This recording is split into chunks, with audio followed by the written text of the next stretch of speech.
Evening all நம்ம இன்னைக்கு பார்க்க போகிறது செக்ஷன் 8 வரைக்கும் போன கிளாஸில் கம்ப்ளீட் பண்ணியிருக்கோம். செக்ஷன் 9 பிஎன்எஸ்லேருந்து கண்டினியூ பண்ண போகிறோம். செக்ஷன் 9 என்ன அப்படின்னு பார்த்தோம்னா, limit of punishment of offence made up of several offences.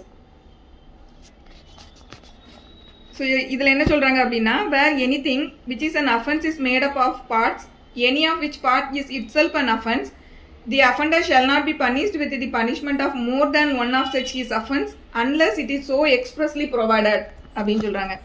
So ஒரு அஃபென்ஸ் வந்து ஒரு அஃபென்ஸ் தான், பட் அது பல பகுதிகளாக மோர் தென் ஒன் பார்ட்ஸாக இருக்குது. அப்படிங்கிற பட்சத்தில் அந்த அஃபென்ஸுக்கு ஆக்சுவலி என்ன பனிஷ்மெண்ட்டோ அந்த பனிஷ்மெண்ட்டை தான் கொடுக்கணும். ஒவ்வொரு பார்ட்ஸுக்கும் ஒவ்வொரு பனிஷ்மெண்ட்டாக ஒவ்வொரு கவுண்ட்டாக கொடுக்கேன் அப்படின்ற மாதிரி கொடுக்கக்கூடாது அப்படிங்கிறது தான் ஃபஸ்ட்டு. அடுத்து, வேர் anything is an offense falling within two or more separate definitions of any law in force for the time being, by which offences are defined and punished, are several acts of which one or more than one would by itself or themselves constitute an offense, constitute when combined a different offense. The offender shall not be punished with more severe punishment than the court which tries him could award for any one of such offenses அப்படின்னு சொல்கிறாங்க. So இந்த ரெண்டுலேயும் என்ன அப்படின்னா, முதல்ல first subclass 1ல் சொல்லியிருக்கிறது வந்து நம்ம பார்த்துருவோம். சப்கிளாஸ் 1ல் சொல்லியிருக்கக்கூடிய விஷயத்துக்கு வந்து இங்கே கீழே வந்து ஒரு இல்லஸ்ட்ரேஷன் கொடுத்துருப்பாங்க. அந்த இல்லஸ்ட்ரேஷனை வந்து நம்ம பார்த்தோன்னா அது வந்து ரொம்ப கிளியராக புரியும் நமக்கு. இல்லஸ்ட்ரேஷன் இப்போ நான் ரீட் பண்ணுறேன். ஸ்க்ரீன் ஷேர் ஆகுதுல்ல? ஷேர் ஆகுது மேடம், ஷேர் ஆகுது. ஓகே.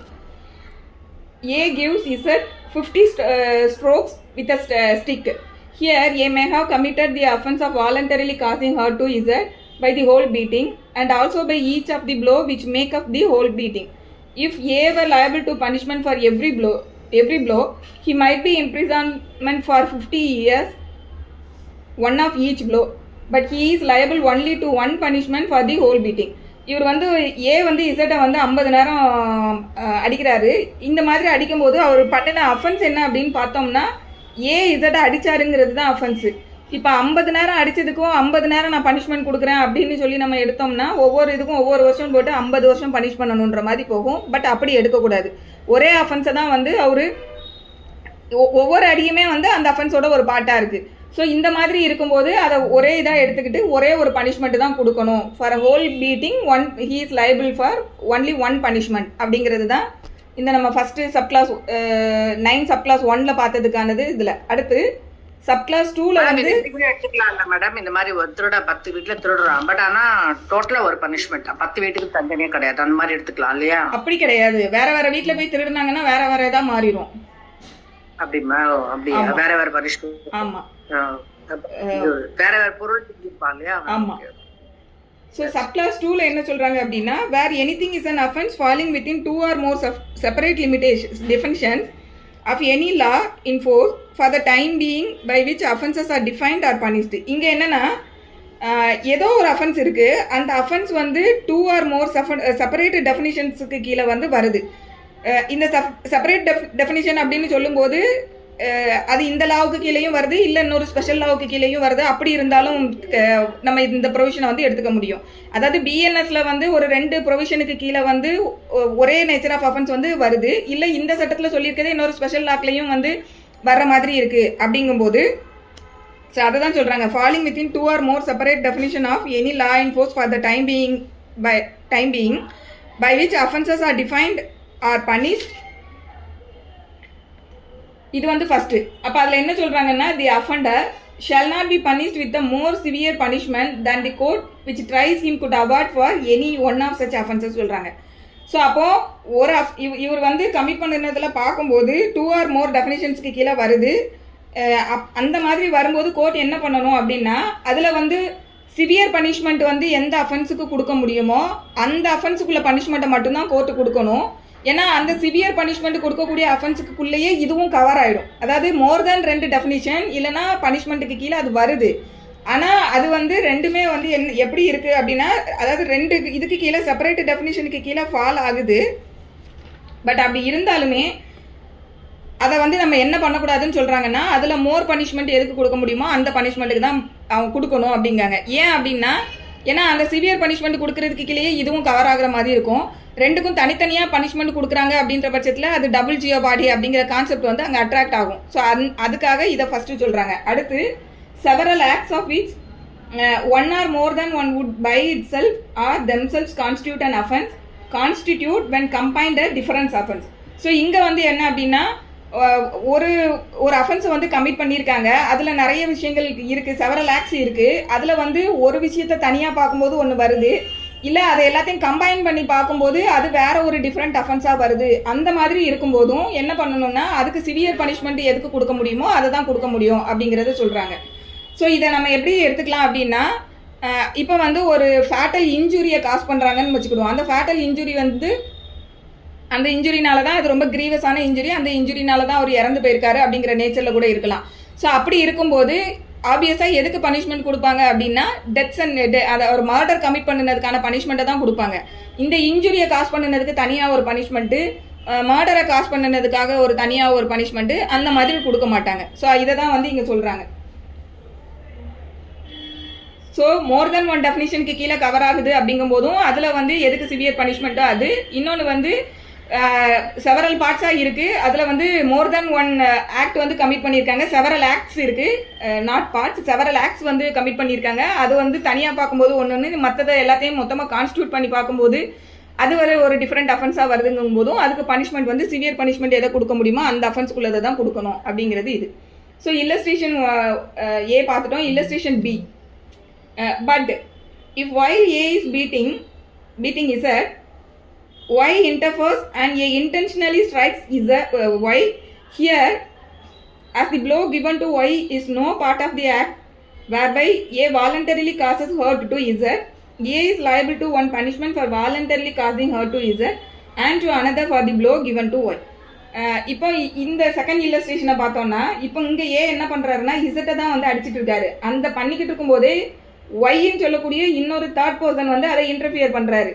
ஒருவேளை அவர் வந்து நீங்கள் அடிக்காதீங்கன்னு தடுக்கிறதுக்கு வந்திருக்கலாம், ஏதோ ஒரு இதில் அவர் இன்டர்ஃபியர் பண்ணுறாரு. அந்த மாதிரி இன்டர்ஃபியர் ஆகும்போது ஏ என்ன பண்ணுறாருன்னா இன்டென்ஷனலாக இந்த ஒய்யையும் வந்து தாக்குறாரு. அந்த மாதிரி தாக்கும்போது அவர் கொடுக்கக்கூடிய அந்த ப்ளோ வந்து ஒரு அவருக்கு செப்பரேட்டாக ஒரு ப்ளோவை காஸ் பண்ணுறாரு, ஒரு குத்துறாரு. அந்த இப்போ இதில் வந்து அவரை எப்படி பனிஷ் பண்ணணும்னு சொல்கிறாங்கன்னா ஏயை பொறுத்த வரைக்கும் இசட்டை அடித்ததுக்கு தனியாக ஒரு சார்ஜு, அதுக்கப்புறம் ஒய் வந்து இன்டர்ஃபியர் பண்ணும்போது ஒய்யை வந்து ப்ளோ பண்ணினார் இல்லையா அதுக்கு தனியாக ஒரு சார்ஜ். ஸோ இங்கே வந்து ரெண்டும் டிஃப்ரெண்ட் அஃபென்ஸு. இது ரெண்டுமே வந்து பார்ட் ஆஃப் தி அஃபென்ஸ்ன்னு நம்ம எடுக்க முடியாது, ரெண்டுமே தனித்தனி அஃபென்ஸு. அப்போ இந்த கேஸை பொறுத்த வரைக்கும் ஏயை வந்து எதுக்கெலாம் லைபிள் அப்படின்னு பார்த்தோன்னா ஃபஸ்ட்டு இசட்டுக்கு வந்து வாலண்டரிலியே அவருக்கு ஹர்ட் காஸ் பண்ணதுக்கு ஒரு பனிஷ்மெண்ட்டு, அடுத்ததுக்கப்புறம் ஒய்யை வந்து ப்ளோ பண்ணினதுக்காக அது தனியாக. ஸோ இந்த இடத்துல அவருக்கு ரெண்டு லைபிலிட்டி வரும்.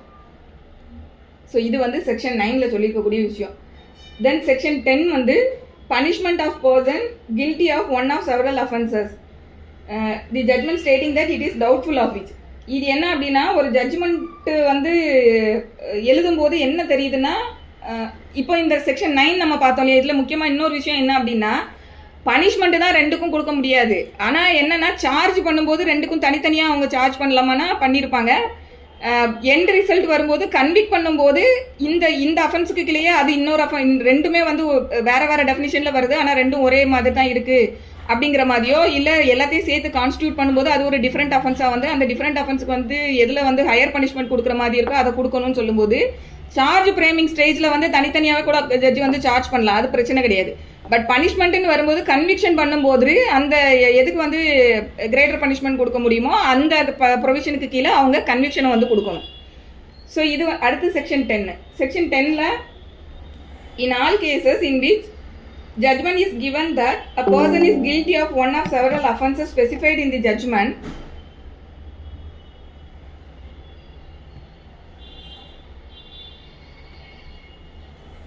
but that it is doubtful of which of these offence he is guilty, the offender shall be punished for the offence for which the lowest punishment is provided if the same punishment is not provided for all.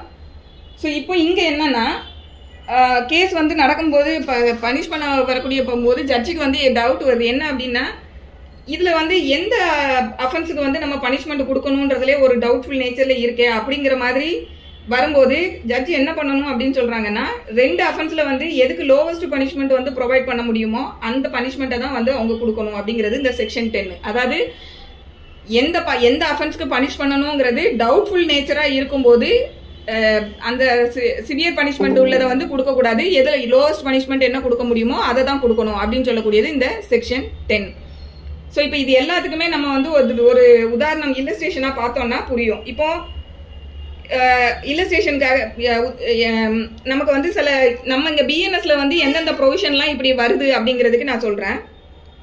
Unlawful assembly வந்து section 189 வந்து நமக்கு சொல்லியிருப்பாங்க.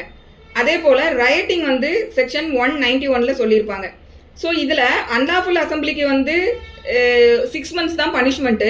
ரைட்டிங்க்கு வந்து punishment என்ன கொடுத்துருப்பாங்க அப்படின்னா 2 years punishment கொடுத்துருப்பாங்க. இப்போ நம்ம வந்து செக்ஷன் 9 பார்த்தோம் இல்லையா, இப்போ இந்த அன்லாஃபுல் அசம்பிளி ரைட்டிங்னு பார்க்கும்போது அன்லாஃபுல் அசம்பிளி வந்து எப்போ ரைட்டிங்காக கன்வெர்ட் ஆகும் அப்படின்னா, அன்லாஃபுல் அசம்பிளினா என்னென்னா ஒரு 5 or more persons வந்து அசம்பிள் ஆகி ஒரு அந்த 191 வந்து 189 வந்து என்னெல்லாம் பண்ணால் அன்லாஃபுல் அசம்பிளின்னு சொல்லி ஒரு லிஸ்ட்டு கொடுத்துருப்பாங்க. ஸோ அதில் சொல்லியிருக்கக்கூடிய அந்த விஷயங்களை ஏதோ ஒன்று கமிட் பண்ணுறதுக்கு 5 or more persons கான்ஸ்டியூட் ஆகி இருந்து அந்த அஃபென்ஸில் ஏதோ ஒன்று இன்வால்வ் ஆகுறாங்கன்ற பட்சத்தில் அப்போ தான் அது வந்து பேர் அன்லாஃபுல் அசம்பிளி. ஸோ இந்த மாதிரி ஒருத்தங்க அன்லாஃபுல் அசம்பிளியில் மெம்பராக இருந்தாலே அது வந்து பனிஷ்மெண்ட்டுக்கு உரியது. அவங்களுக்கு வந்து 6 months வரைக்கும் பனிஷ்மெண்ட் கொடுக்க முடியும். அதுதான் வந்து ஃபர்ஸ்ட். அடுத்து ரைட்டிங் அப்படிங்கிறது என்ன அப்படின்னா, இந்த அன்லாஃபுல் அசம்பிளியில் இருக்கக்கூடிய யாராவது ஒருத்தங்க ஃபோர்ஸை யூஸ் பண்ணிட்டாங்க அப்படின்னா, ஃபோர்ஸ்னா என்ன சொல்றது, திடீர்னு அவங்க கையில் இருக்கிற ஒரு ஆயுதத்தை எடுத்து ஏதோ ஒன்று பண்ணிடுறது, சம் ஃபோர்ஸ் அந்த கலவரமாக மாற்றிடுறது, அந்த மாதிரி சம் ஃபோர்ஸ் அப்ளைடு அப்படின்னா அன்லாஃபுல் அசம்பிளியில் சம் ஃபோர்ஸ் அப்ளைடு அப்படிங்கும்போது அது என்னவா மாறும் அப்படின்னா ரைட்டிங்ன்ற ஸ்டேஜுக்கு போயிடும். ஸோ மியர் அன்லாஃபுல் அசம்பிளின்றதுல இருந்து இப்போ ஃபோர்ஸை வந்து பிரயோஜனப்படுத்தினதுனால அது வந்து ரைட்டிங்ன்ற அஃபென்ஸுக்கு மாறிடுது. ஸோ இதில் அன்லாஃபுல் அசம்பிளின்ற இருக்கிற வரைக்கும் பனிஷ்மெண்ட் வந்து 6 months, பட் ரைட்டிங்னு மாறும்போது 2 years. அப்போ இந்த இடத்துல வந்து என்ன பண்ணணும் அப்படின்னா, இப்போ ரெண்டுமே இந்த ரைட்டிங்குள்ளேயே அன்லாஃபுல் அசம்பிளியும் கவர் ஆயிடுது இல்லையா, அப்போ ரைட்டிங் அன்லாஃபுல் அசம்பிளிக்கும் சார்ஜ் பண்ணியிருக்காங்க ஒரு பர்டிகுலர் பர்சன் மேலே, அதுக்கும் சார்ஜ் பண்ணப்பட்டிருக்கு, ரைட்டிங்க்கும் சார்ஜ் பண்ணப்பட்டிருக்கு அப்படின்னு சொல்லும்போது ஜட்ஜு வந்து சார்ஜ் ஃப்ரேமிங்கில் ரெண்டுக்குமே பண்ணிக்கலாம், ஒன்றும் பிரச்சனை இல்லை. பட் கன்விக்ஷன் வரும்போது என்ன கொடுக்கணும்னா ரைட்டிங்க்கு மட்டும்தான் பனிஷ்மெண்ட் கொடுக்கணும், ஏன்னா அதுக்கு தான் ஹையர் பனிஷ்மெண்ட் அதில் கொடுக்க முடியுது. ஸோ அப்போ அங்கே ரைட்டிங்க்கு பனிஷ் பண்ணணும். ஸோ அடுத்து இன்னொன்று இதே மாதிரி ஒரு உதாரணம் சொல்கிறேன். Obstructing A public servant when suppressing riot, இது வந்து செக்ஷன் 195 வந்து சொல்லியிருப்பாங்க. அதாவது ஒரு பப்ளிக் சர்வெண்ட் வந்து ரயட் நடந்துட்டு இருக்கும்போது அந்த குற்றத்தை தடுக்கிறதுக்காக அவர் வந்து போயிட்டு தன்னோட அஃபிஷியல் டியூட்டியை டிஸ்சார்ஜ் பண்ணுறாரு. ஸோ அந்த பப்ளிக் சர்வெண்ட் அவரோட டியூட்டியை டிஸ்சார்ஜ் பண்ணும்போது அதை போய் ஒருத்தங்க அப்ஸ்ட்ரக்ட் பண்ணுறாங்க அப்படின்னா அது வந்து ஒரு அஃபென்ஸு. அது வந்து எங்கே சொல்லியிருப்பாங்க அப்படின்னா செக்ஷன் 132 வந்து சொல்லியிருப்பாங்க. இதே வந்து ஒரு பப்ளிக் சர்வெண்ட்டை வந்து obstructing public servant when suppressing riot வந்து 195 சொல்லியிருப்பாங்க. ஸோ இதே பப்ளிக் சர்வெண்ட் வந்து இன் ஜென்ரலாக ஏதாவது ஒரு இடத்துல வந்து ஒரு பப்ளிக் சர்வெண்ட் அவரோட பப்ளிக் டியூட்டியை டிஸ்சார்ஜ் பண்ணிட்டு இருக்கும்போது யாராவது அவர் மேலே போய் ஒரு அசால்ட் கமிட் பண்ணுறாங்க, இல்லை அவரை போயிட்டு ஏதாவது ஒரு அவரை டிட்டர் பண்ணுறாங்க அப்படின்னா அது வந்து செக்ஷன் 132 சொல்லியிருப்பாங்க. ஸோ 2 இடத்துலையுமே என்ன நடக்குன்னா, ஒரு பப்ளிக் சர்வெண்ட் அவரோட அஃபிஷியல் டியூட்டியை டிஸ்சார்ஜ் பண்ணுற இடத்துல போயிட்டு அவரை வந்து அப்ஸ்ட்ரக்ட் பண்ணுறாங்க, இல்லை ரெஸ்ட்ரிக்ட் பண்ணுறாங்க, இல்லை அவரை போய் டிட்டர் பண்ணுறாங்க, அந்த மாதிரியான விஷயங்கள் தான் ரெண்டுமே சொல்லுது இல்லையா. இப்போ இந்த இடத்துல வந்து ரயட் நடக்கும்போது அதை தடுக்கிறதுக்காக ஒரு போலீஸ் ஆஃபீஸர் போகும்போது பனிஷ்மெண்ட் 195 கீழே 3 years வரைக்கும் கொடுக்க முடியும். அடுத்தப்ப சொன்னேன் இல்லையா, ஜென்ரலாக வந்து ஒரு பப்ளிக் ஆஃபீஸர் வேற ஏதோ அவரோட டியூட்டியை டிஸ்சார்ஜ் பண்ணும்போது அது வந்து செக்ஷன் 132 கீழே 2 years பனிஷ்மெண்ட் கொடுக்க முடியும்.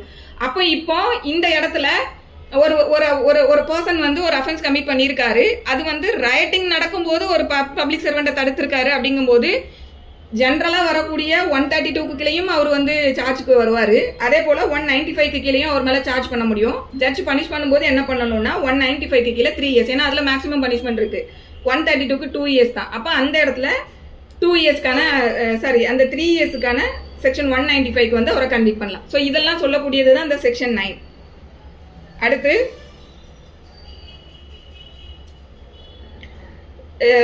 ஹர்ட் எடுத்துக்கிட்டோம் அப்படின்னா வாலண்டரிலி காசிங் ஹர்ட் அப்படின்றது செக்ஷன் 115 கீழே 1 year பனிஷ்மெண்ட் வந்து கொடுக்க முடியும்னு சொல்லியிருப்பாங்க. வாலண்டரிலி காசிங் ஹர்ட் அடுத்து வந்து voluntarily causing hurt or grievous hurt by dangerous weapon அப்படிங்கறத சொல்லியிருப்பாங்க. Voluntarily causing hurt or grievous hurt by dangerous weapon இது வந்து செக்ஷன் 118ல சொல்லியிருப்பாங்க.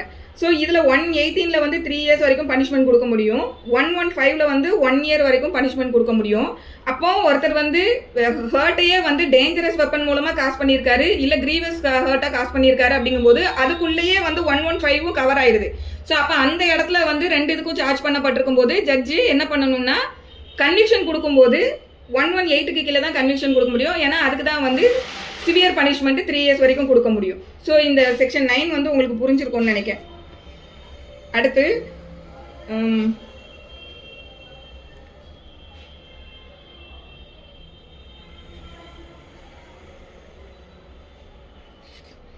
செக்ஷன் 10ல நம்ம பார்த்தோம் இல்லையா, டவுட்ஃபுல் நேச்சர்ல இருக்கும்போது அதுக்கு வந்து லெசர் பனிஷ்மெண்ட் என்ன ப்ரொவைட் பண்ணப்பட்டிருக்கோ அதை தான் கொடுக்கணுன்றது பார்த்தோம் இல்லையா. ஸோ அதுக்கு என்ன அப்படின்னு பார்த்தோம்னா இப்போ வந்து ஒரு பர்டிகுலர் பர்சன் என்னன்னா ஃப்ராடுலண்ட்டாக வந்து ப்ராப்பர்ட்டியை வந்து மிஸ்அப்ரியேட் பண்ணியிருக்காரு அப்படின்னு வச்சுக்கிடும். அதாவது மிஸ்அப்ராப்ரியேஷன் ஆஃப் ப்ராப்பர்ட்டி அதுவும் வந்து கமிட் பண்ண மாதிரி தெரியுது. அட் த சேம் டைம் அவர் வந்து தெஃப்ட் கமிட் பண்ண மாதிரியும் தெரியுது. இந்த ரெண்டில் அவர் எதை பண்ணியிருக்காருங்கிறது கிளியராக தெரில. ஸோ மிஸ்அப்ராப்ரியேஷன் ஆஃப் ப்ராப்பர்ட்டி அப்படிங்கும்போது நம்ம ஒருத்தங்க கிட்ட நம்மளோட ஒருத்தங்களை வந்து நம்பிக்கையின் அடிப்படையில் அவங்க கிட்ட நம்ம கொடுத்துருப்போம். அதை வந்து அவர் மிஸ்அப்ராப்ரியேட் பண்ணுறது தான் வந்து மிஸ்அப்ராப்ரியேஷன். தெஃப்ட்னு சொல்லும்போது நம்ம அவங்க கையில் கொடுத்துருக்கணும்லாம் அவசியம் கிடையாது. நம்ம கொடுக்காம இருக்கும்போதே கூட அவங்களே நமக்கு தெரியாமலே கூட நம்ம கன்சென்ட் இல்லாமல் எடுத்துகிட்டு போகிறது தெஃப்ட். இப்போ இந்த ஒரு கேஸ் இப்படி இருக்குது. இதில் வந்து ஜட்ஜுக்கு வந்து இவர் தெஃப்டாக வந்து கன்சென்ட் இல்லாமல் எடுத்துகிட்டு போயிருக்காரா இல்லை கன்சென்ட்டோட கொடுத்த பொருளை மிஸ்அப்ராப்ரியேட் பண்ணிட்டு போயிருக்காராங்கிறது டவுட்ஃபுல் நேச்சரில் இருக்குன்னு வச்சுக்கிடுவோம். அப்போ இந்த இடத்துல ஜட்ஜு என்ன பண்ணணும் அப்படின்னா இதுக்கு வந்து லெசர் பனிஷ்மெண்ட் வந்து எது கொடுக்க முடியுமோ அந்த பனிஷ்மெண்ட்டை தான் கொடுக்க முடியும். அதை தான் வந்து இந்த செக்ஷன் 10ல் சொல்லக்கூடியது. ஸோ இங்கே வந்து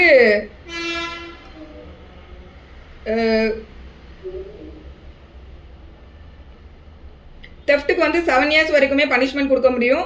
கிரிமினல் பிரீச் ஆஃப் ட்ரஸ்ட்டை பொறுத்த வரைக்கும் 5 years வரைக்கும் 316 subclass 2ல கொடுக்க முடியும். ஸோ அப்போ இங்கே வந்து ஜட்ஜ் இந்த டவுட்ஃபுல் நேச்சரில் இருக்கும்போது எதை சூஸ் பண்ணணும் அப்படின்னா 5 years இம்ப்ரிசன்மெண்ட் கொடுக்க முடியும். ஏன்னா இதுதான் கம்மியான பனிஷ்மெண்ட் இந்த ரெண்டுக்கும் டவுட்ஃபுல் வரும்போது. ஸோ அப்போ இந்த இதை வந்து அவங்க கொடுக்கணும் அப்படின்னு சொல்லக்கூடியதான் செக்ஷன் 10. ஸோ இந்த 9ம் 10ம் வந்து புரிஞ்சிருக்கும்னு நினைக்கிறேன். இது புரியலன்னா இதில் கேளுங்க.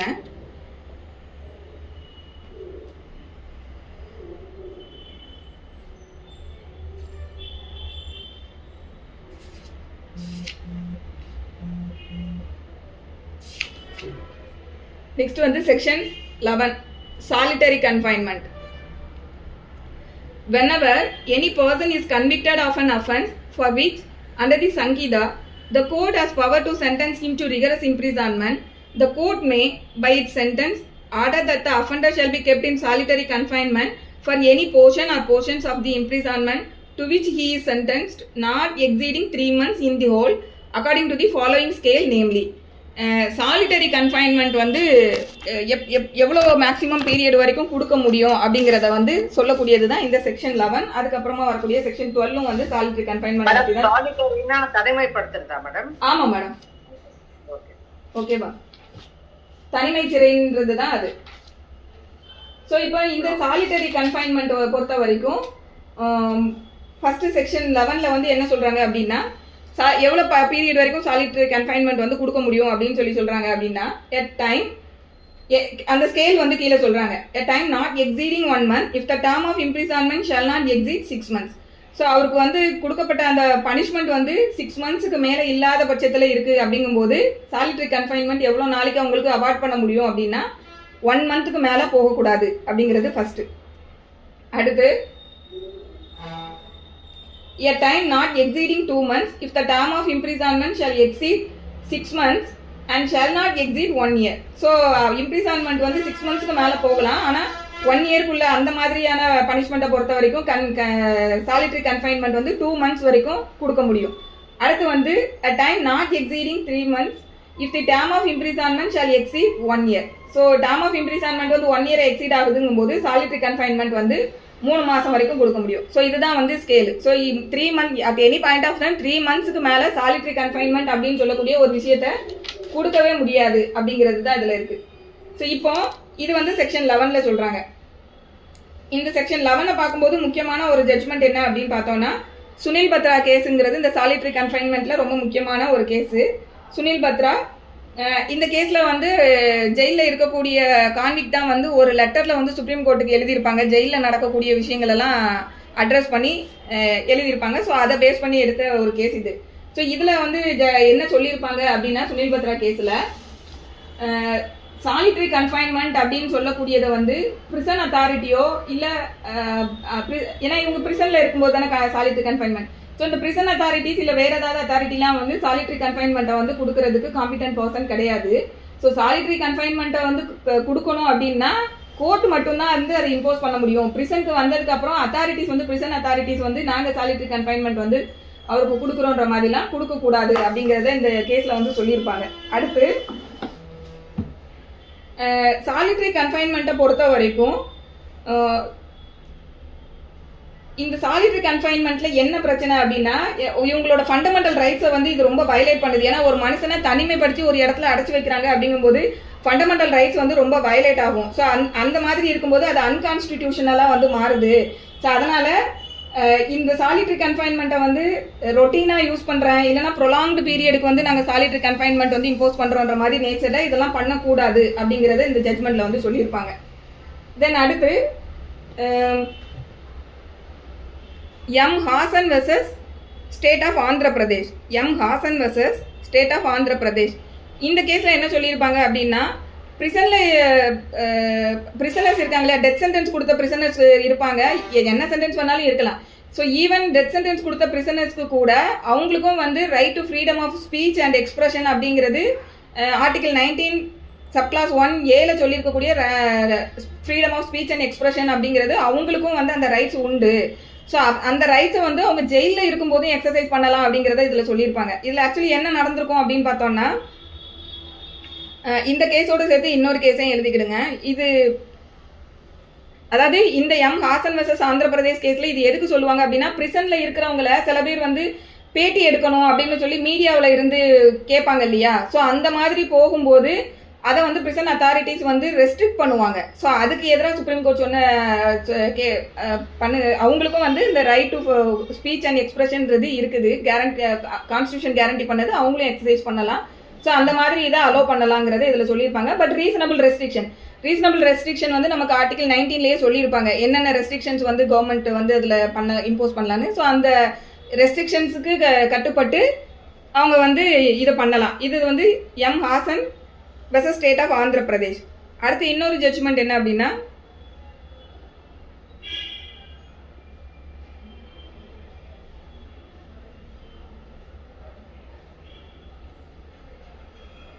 இந்த ஜட்ஜ்மெண்ட் நேம் இதில் என்கிட்ட இல்லை. பட் இந்த கேஸில் வந்து என்ன பண்ணியிருப்பாங்க அப்படின்னா, ஒரு film maker, documentary film make பண்ணக்கூடிய ஒரு பர்சன், இன்னொரு வந்து ஃப்ரீலான்ஸ் ஜேர்னலிஸ்ட், இவங்க 2 பேரும் என்ன கேட்டிருப்பாங்க அப்படின்னா, பிரிசனில் இருக்கக்கூடிய கான்விக்டை வந்துட்டு போய் பேட்டி எடுக்கணும் அப்படிங்கிறத கேட்டிருப்பாங்க. அதாவது நம்ம அந்த மேலே பார்த்த ஜட்ஜ்மெண்ட்டில் சொன்ன மாதிரியே தான் இதுலேயும். ஸோ இதை வந்து அலோவ் பண்ண மாட்டாங்க. அப்போ திருப்பியும் இதில் வந்து சுப்ரீம் கோர்ட் என்ன சொல்லுவாங்க அப்படின்னா, அவங்கள வந்து இன்டர்வியூ பண்ணுறதுக்கு வந்து இன்டர்வியூ பண்ண விட மாட்டேன் அப்படின்னு சொல்கிறது அவங்களோட ஃபண்டமெண்டல் ரைட்ஸை வந்து டெப்ரைவ் பண்ணுறதுக்கு சமமான விஷயம். ஸோ அதை வந்து பண்ணக்கூடாது.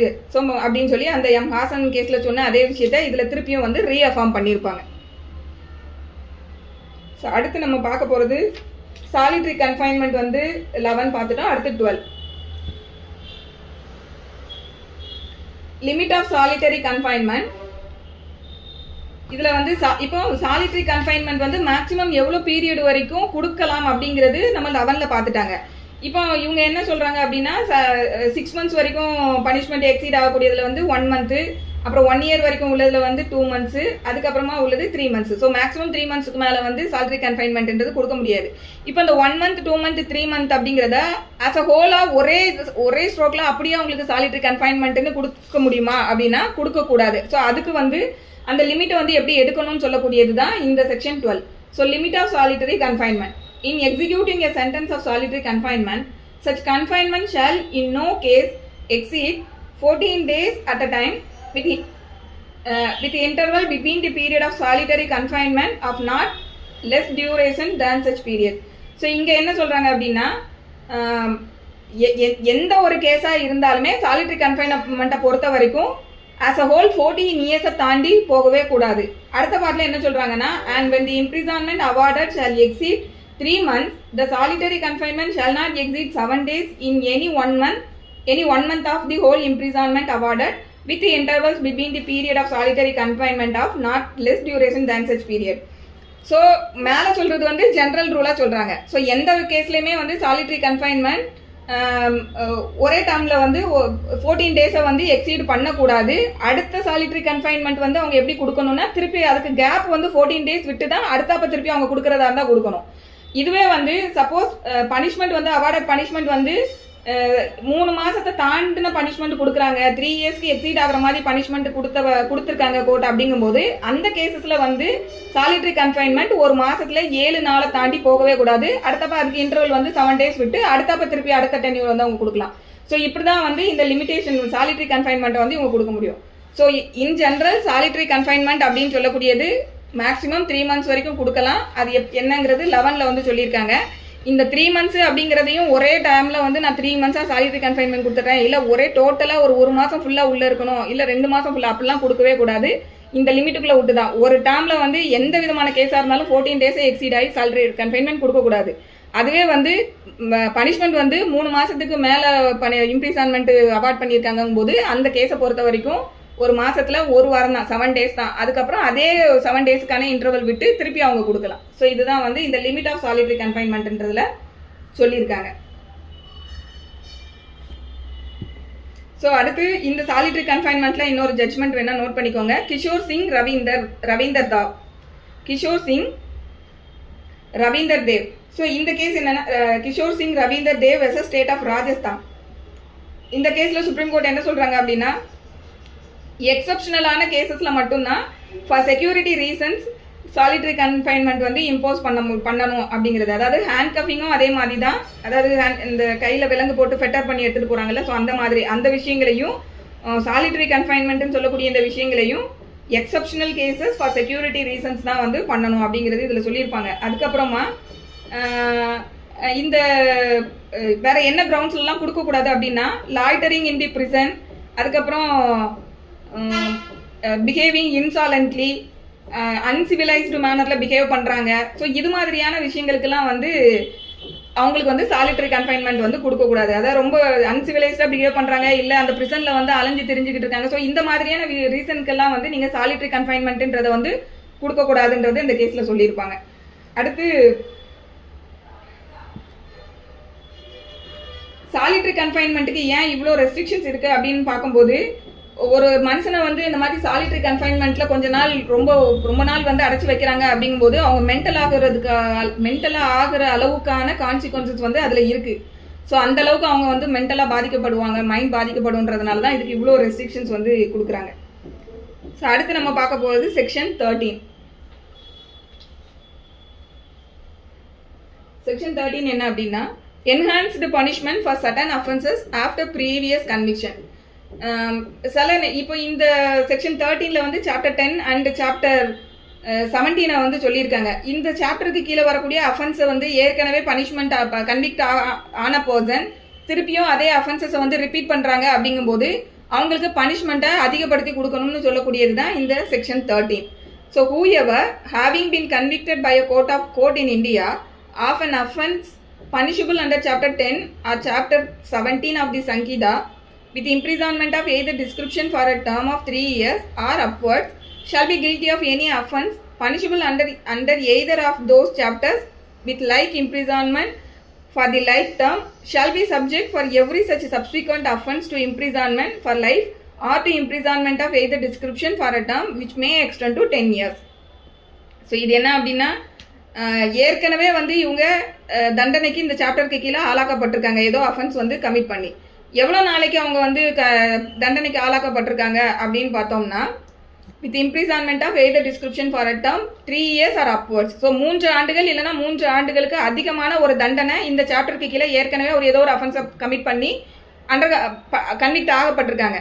ஸோ இந்த கன்விக்ட் ஆன இந்த பர்சன் திருப்பியும் இந்த சாப்டரில் இருக்கக்கூடிய இதே மாதிரியான டேர்மில் பனிஷ்மெண்ட் கொடுக்கக்கூடிய நேச்சரில் இருக்கக்கூடிய அஃபென்ஸை வந்து சப்சிக்வெண்ட்டாக வந்து பண்ணுறாங்க அப்படிங்கும்போது அவங்களுக்கு பனிஷ்மெண்ட் எவ்வளோ நாள் வரைக்கும் என்ஹான்ஸ்டாக கொடுக்கலான்னா லைஃப் இம்ப்ரிசான்மெண்ட் வந்து அவங்களுக்கு கொடுக்கலாம்,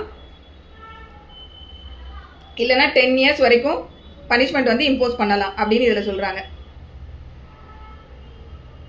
ஸோ இது வந்து எதுக்கு அப்படின்னா இந்த சாப்டர் 10 அண்ட் சாப்டர் 17 என்ன அப்படின்னு பார்த்தோம்னா, சாப்டர் 10 வந்து offence relating to coin, currency notes, bank notes and government stamps. So இதுதான் வந்து சாப்டர் 10. ஸோ இந்த முத்திரைத்தாள் மோசடி இதெல்லாம் வந்து இந்த சாப்டருக்கு கீழே தான் கவர் ஆகுது. அதே போல் கள்ள நோட்டு அடிக்கிறது, bank note, currency notes, so இது எல்லாமே வந்து இந்த சாப்டருக்கு கீழே வருது. ஸோ இந்த சாப்டரில் உள்ள அஃபென்சஸை யாராவது ரிப்பீட் அஃபென்ஸாக இருக்குங்கும்போது அவங்களுக்கு பனிஷ்மெண்ட்டாக என்ஹான்ஸ் பண்ணணும். அடுத்து சாப்டர் 17 என்ன அப்படின்னு பார்த்தோம்னா அஃபென்ஸ் அகைன்ஸ்ட் ப்ராப்பர்ட்டி.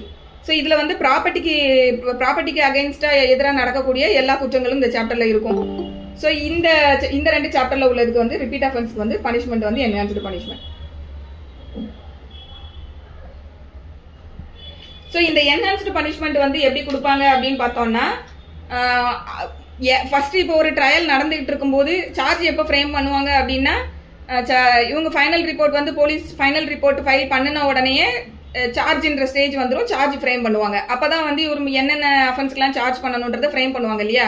பட் இந்த என்ஹான்ஸ்டு பனிஷ்மெண்ட்டுக்கு மட்டும் சார்ஜ் எப்போ ஃப்ரேம் பண்ணுவாங்க அப்படின்னா, ஜட்ஜி ட்ரையல் எல்லாம் முடித்து இப்போ நான் ட்ரையல் எடுத்த இந்த அஃபென்ஸுக்கு உன்னை வந்து நீ தான் குற்றவாளின்னு அஃபெண்டர்னு சொல்லி அவர் தீர்மானம் பண்ணிட்டு கன்விக்ஷன் கொடுக்குறாரு இல்லையா. கன்விக்ஷன் கொடுக்கும்போது தான் இந்த என்ஹான்ஸ்டு பனிஷ்மெண்ட்டுக்கு சார்ஜ் அவங்க ஃப்ரேம் பண்ணணும். ஏன்னா என்ஹான்ஸ்டு பனிஷ்மெண்ட் எப்போ வருதுன்னு பார்த்தோம்னா, ஏற்கனவே இவர் வந்து இதே அஃபென்ஸ் இப்போ கமிட் பண்ணியிருக்காரா இல்லையா அப்படிங்கிறத பற்றி தான் அப்போ தானே என்ஹான்ஸ்டு பனிஷ்மெண்ட்டே வருது. முதல்ல வரப்போகிறதுல முதல்ல ஒரு கேஸை ட்ரையல் எடுத்துகிட்டு இருக்காங்க, அந்த கேஸில் முதல்ல அவர் முடிச்சுட்டு இதில் கன்விக்ட் போகிறேன் அப்படின்ற டெசிஷனுக்கு வரணும். வந்ததுக்கு அப்புறமா தான் இந்த என்ஹான்ஸ்டு பனிஷ்மெண்ட்ன்றதுக்கு கீழே இவர் வருவாரான்றதை பார்க்கறதுக்கு இதுக்கு முன்னாடியே இவர் இதே மாதிரியான அஃபென்ஸை கமிட் பண்ணியிருக்காரான்ற ஹிஸ்ட்ரியை அப்போ பார்ப்பாங்க. ஸோ அப்போ அந்த ஸ்டேஜில் தான் திருப்பி இதுக்கு வந்து தனியாக அந்த டைமில் ஒரு சார்ஜை ஃப்ரேம் பண்ணி என்ஹான்ஸ்டு பனிஷ்மெண்ட்டுக்காக சார்ஜ் ஃப்ரேம் பண்ணி அதை தனியாக என்கொயர் பண்ணி அதுக்கப்புறமா பனிஷ்மெண்ட் வந்து என்ஹான்ஸ்டாக இதில் சொல்லியிருக்க மாதிரி லைஃப் இம்ப்ரிசான்மெண்ட்டு இல்லைனா imprisonment for a term up to 10 years வரைக்கும் கொடுக்கலாம். அதுதான் வந்து இந்த செக்ஷன் 13. ஸோ இது வந்து நமக்கு எங்கே இருக்கும் அப்படின்னா BNSSல 237 சப்கிளாஸ் 7ல் இப்போ இருக்கும். நான் அந்த சார்ஜ் வந்து லேட்டாக தான் இதுக்கு ஃப்ரேம் பண்ணுவாங்கன்னு சொன்னேன் இல்லையா. இது வந்து 234 சப்கிளாஸ் 7 BNSSல இது இருக்கும். பழைய CRPCயில் வந்து எதில் இருந்திருக்கும்னா 211 சப்கிளாஸ் 7ல் இருந்திருக்கும். 211 சப்கிளாஸ் 7ல் வந்து முன்னாடி இருந்தது. இப்போ 234 சப்கிளாஸ் 7ல் இது இருக்குது. ஸோ இதுதான் வந்து என்ஹான்ஸ்டு பனிஷ்மெண்ட்டுக்கானது. இப்போ நம்ம அடுத்து சாப்டர் 3க்கு போகிறோம். இது வந்து ஜென்ரல் எக்ஸப்ஷன். இந்த ஜென்ரல் எக்ஸப்ஷனோட நம்ம தொடர்புபட்டு ஒரு ப்ரொவிஷன் போன கிளாஸில் பார்த்தோம் இல்லையா. எந்த ப்ரொவிஷன் பார்த்தோம்?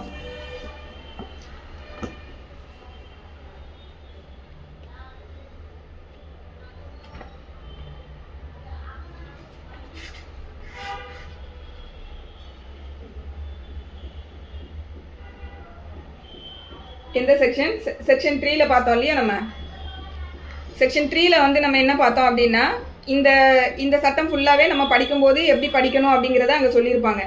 ஸோ இந்த டெஃபினிஷன், அஃபென்ஸு, அதுக்கப்புறம் இதில் சொல்லியிருக்க இல்லஸ்ட்ரேஷன் எல்லாத்தையுமே எதுக்கு கட்டுப்பட்டு படிக்கணும். ஜென்ரல் எக்ஸப்ஷன்ற சாப்டரில் என்ன சொல்லியிருக்கோ அதில் சொல்லியிருக்க விஷயத்துக்கு கட்டுப்பட்டு தான் இந்த சட்டத்தை ஃபுல்லாக நம்ம அண்டர்ஸ்டாண்ட் பண்ணிக்கணுன்றது செக்ஷன் 3ல் ஜென்ரல் எக்ஸ்பிளனேஷன் அப்படிங்கிறதுல செக்ஷன் 3ல் சொல்லியிருக்காங்க.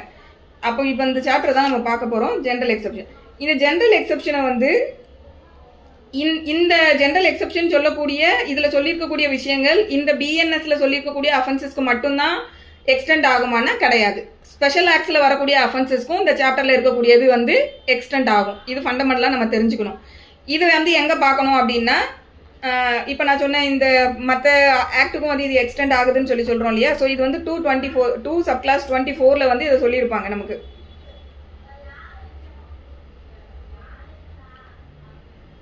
யாராவது கையில் புக்கு வச்சுருக்கீங்களா?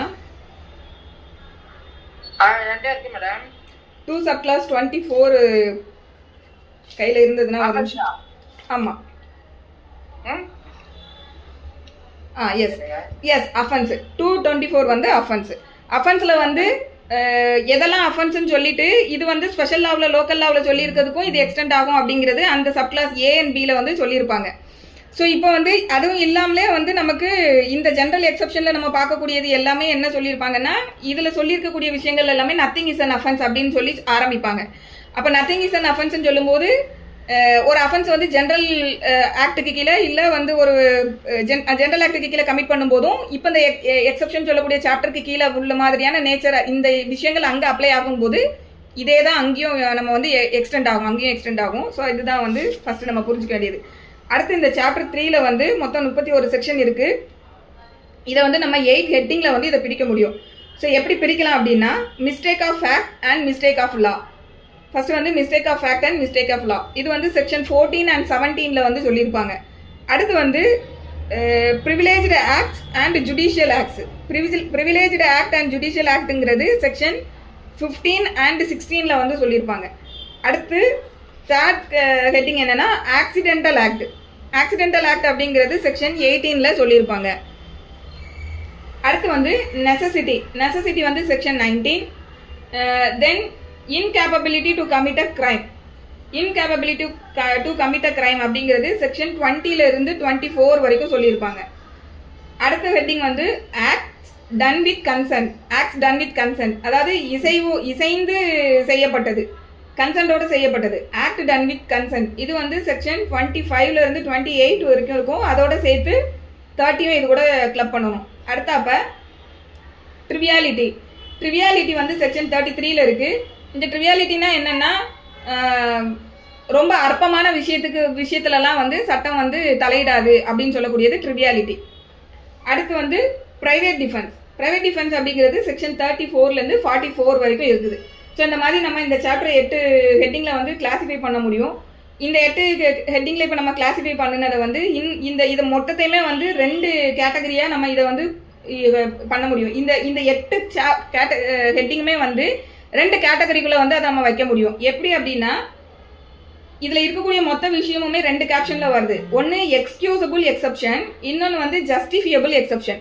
அதாவது நான் முதல்ல சொன்ன மாதிரி இந்த ஜென்ரல் எக்ஸப்ஷன் சொல்லக்கூடிய இந்த சாப்டரில் சொல்லக்கூடிய இது எல்லாமே நத்திங் இஸ் அன் அஃபென்ஸ் கிடையாதுன்றதான் சொல்லிட்டு வருவாங்க. அப்போ எந்த கிரவுண்டில் இது அஃபென்ஸ் இல்லைன்னு சொல்லுது சட்டம் அப்படின்னு நமக்கு தெரியணும்ல. ஸோ 2 கிரவுண்டில் இது எல்லாத்தையும் அஃபென்ஸ் இல்லைன்னு சட்டம் சொல்லுது.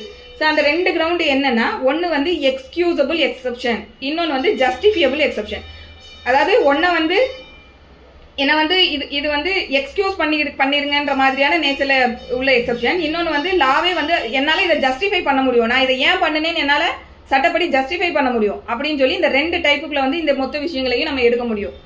ஸோ இதில் வந்து என்ன இந்த மொத்த சாப்டர்லையும் எப்படி இருக்குது அப்படின்னு பார்த்தோம்னா, இதில் வந்து இந்த எக்ஸ்கியூசபிள் எக்ஸப்ஷன்றது வந்து எப்படி இருக்கும் அப்படின்னா, எக்ஸ்கியூசபிள் எக்ஸப்ஷனில் வந்து மென்ஸ்ரியா அப்படின்னு சொல்லக்கூடிய விஷயம் வந்து லேகிங்காக இருக்கும். ரெண்டாக கிளாஸிஃபை பண்ணுறோம் இல்லையா, எக்ஸ்கியூசபிள் எக்ஸப்ஷன், ஜஸ்டிஃபியபிள் எக்ஸப்ஷன்.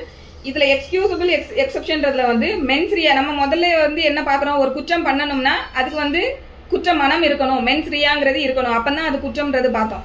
அப்போ இந்த கேப்ஷனில் வரக்கூடியதில் வந்து அந்த மென்ஸ்ரியான்ற விஷயம் வந்து லேகிங்காக இருக்கும். அதுதான் வந்து எக்ஸ்கியூசபிள் எக்ஸப்ஷன்றதுல வரும். அதாவது என்னன்னா, போனஃபைடு மிஸ்டேக்காக இருக்கும். ஏதோ ஒரு மிஸ்டேக் கமிட் பண்ணியிருக்காங்க அந்த பர்சன், பட் அது போனஃபைடு மிஸ்டேக்ன்ற மாதிரி இருக்கும். அடுத்து செகண்ட் கேட்டகரி பார்க்குறோம் இல்லையா, ஜஸ்டிஃபியபிள் எக்ஸப்ஷன் சொல்லி. இந்த ஜஸ்டிஃபியபிள் எக்ஸப்ஷன்றது எப்படி இருக்கும் அப்படின்னா, லீகலாக நம்ம வந்து அதை ஜஸ்டிஃபை பண்ணுறதுக்கு சட்டமே வந்து நமக்கு அதை ஜஸ்டிஃபை பண்ணுறதுக்கான காரணம் வந்து அதில் இருக்கும். ஸோ இதுதான் வந்து ஜஸ்டிஃபியபிள் எக்ஸப்ஷன். ஸோ இந்த மென்ஸ்ரியா லேகிங் ஆகக்கூடிய விஷயங்களுக்கு வந்து நம்ம இப்போ பார்த்த ப்ரொவிஷன்ஸில் எதெல்லாம் வந்து அந்த ஃபர்ஸ்ட் கேட்டகரிக்குள்ளே வரும் அப்படின்னு பார்த்தோம்னா, செக்ஷன் 14, 17, அதுக்கப்புறமா 18, அதுக்கப்புறம் 20, 21, 22, 24லேருந்து 23 and 24 இது எல்லாமே எக்ஸ்கியூசபிள் எக்ஸப்ஷன்ற கேட்டகரிக்குள்ளே வரும். இந்த ப்ரொவிஷனில் சொல்லக்கூடியதில் எல்லாத்துலேயுமே வந்து மென்ஸ்ரியான்றது வந்து லேகிங்காக இருக்கும்.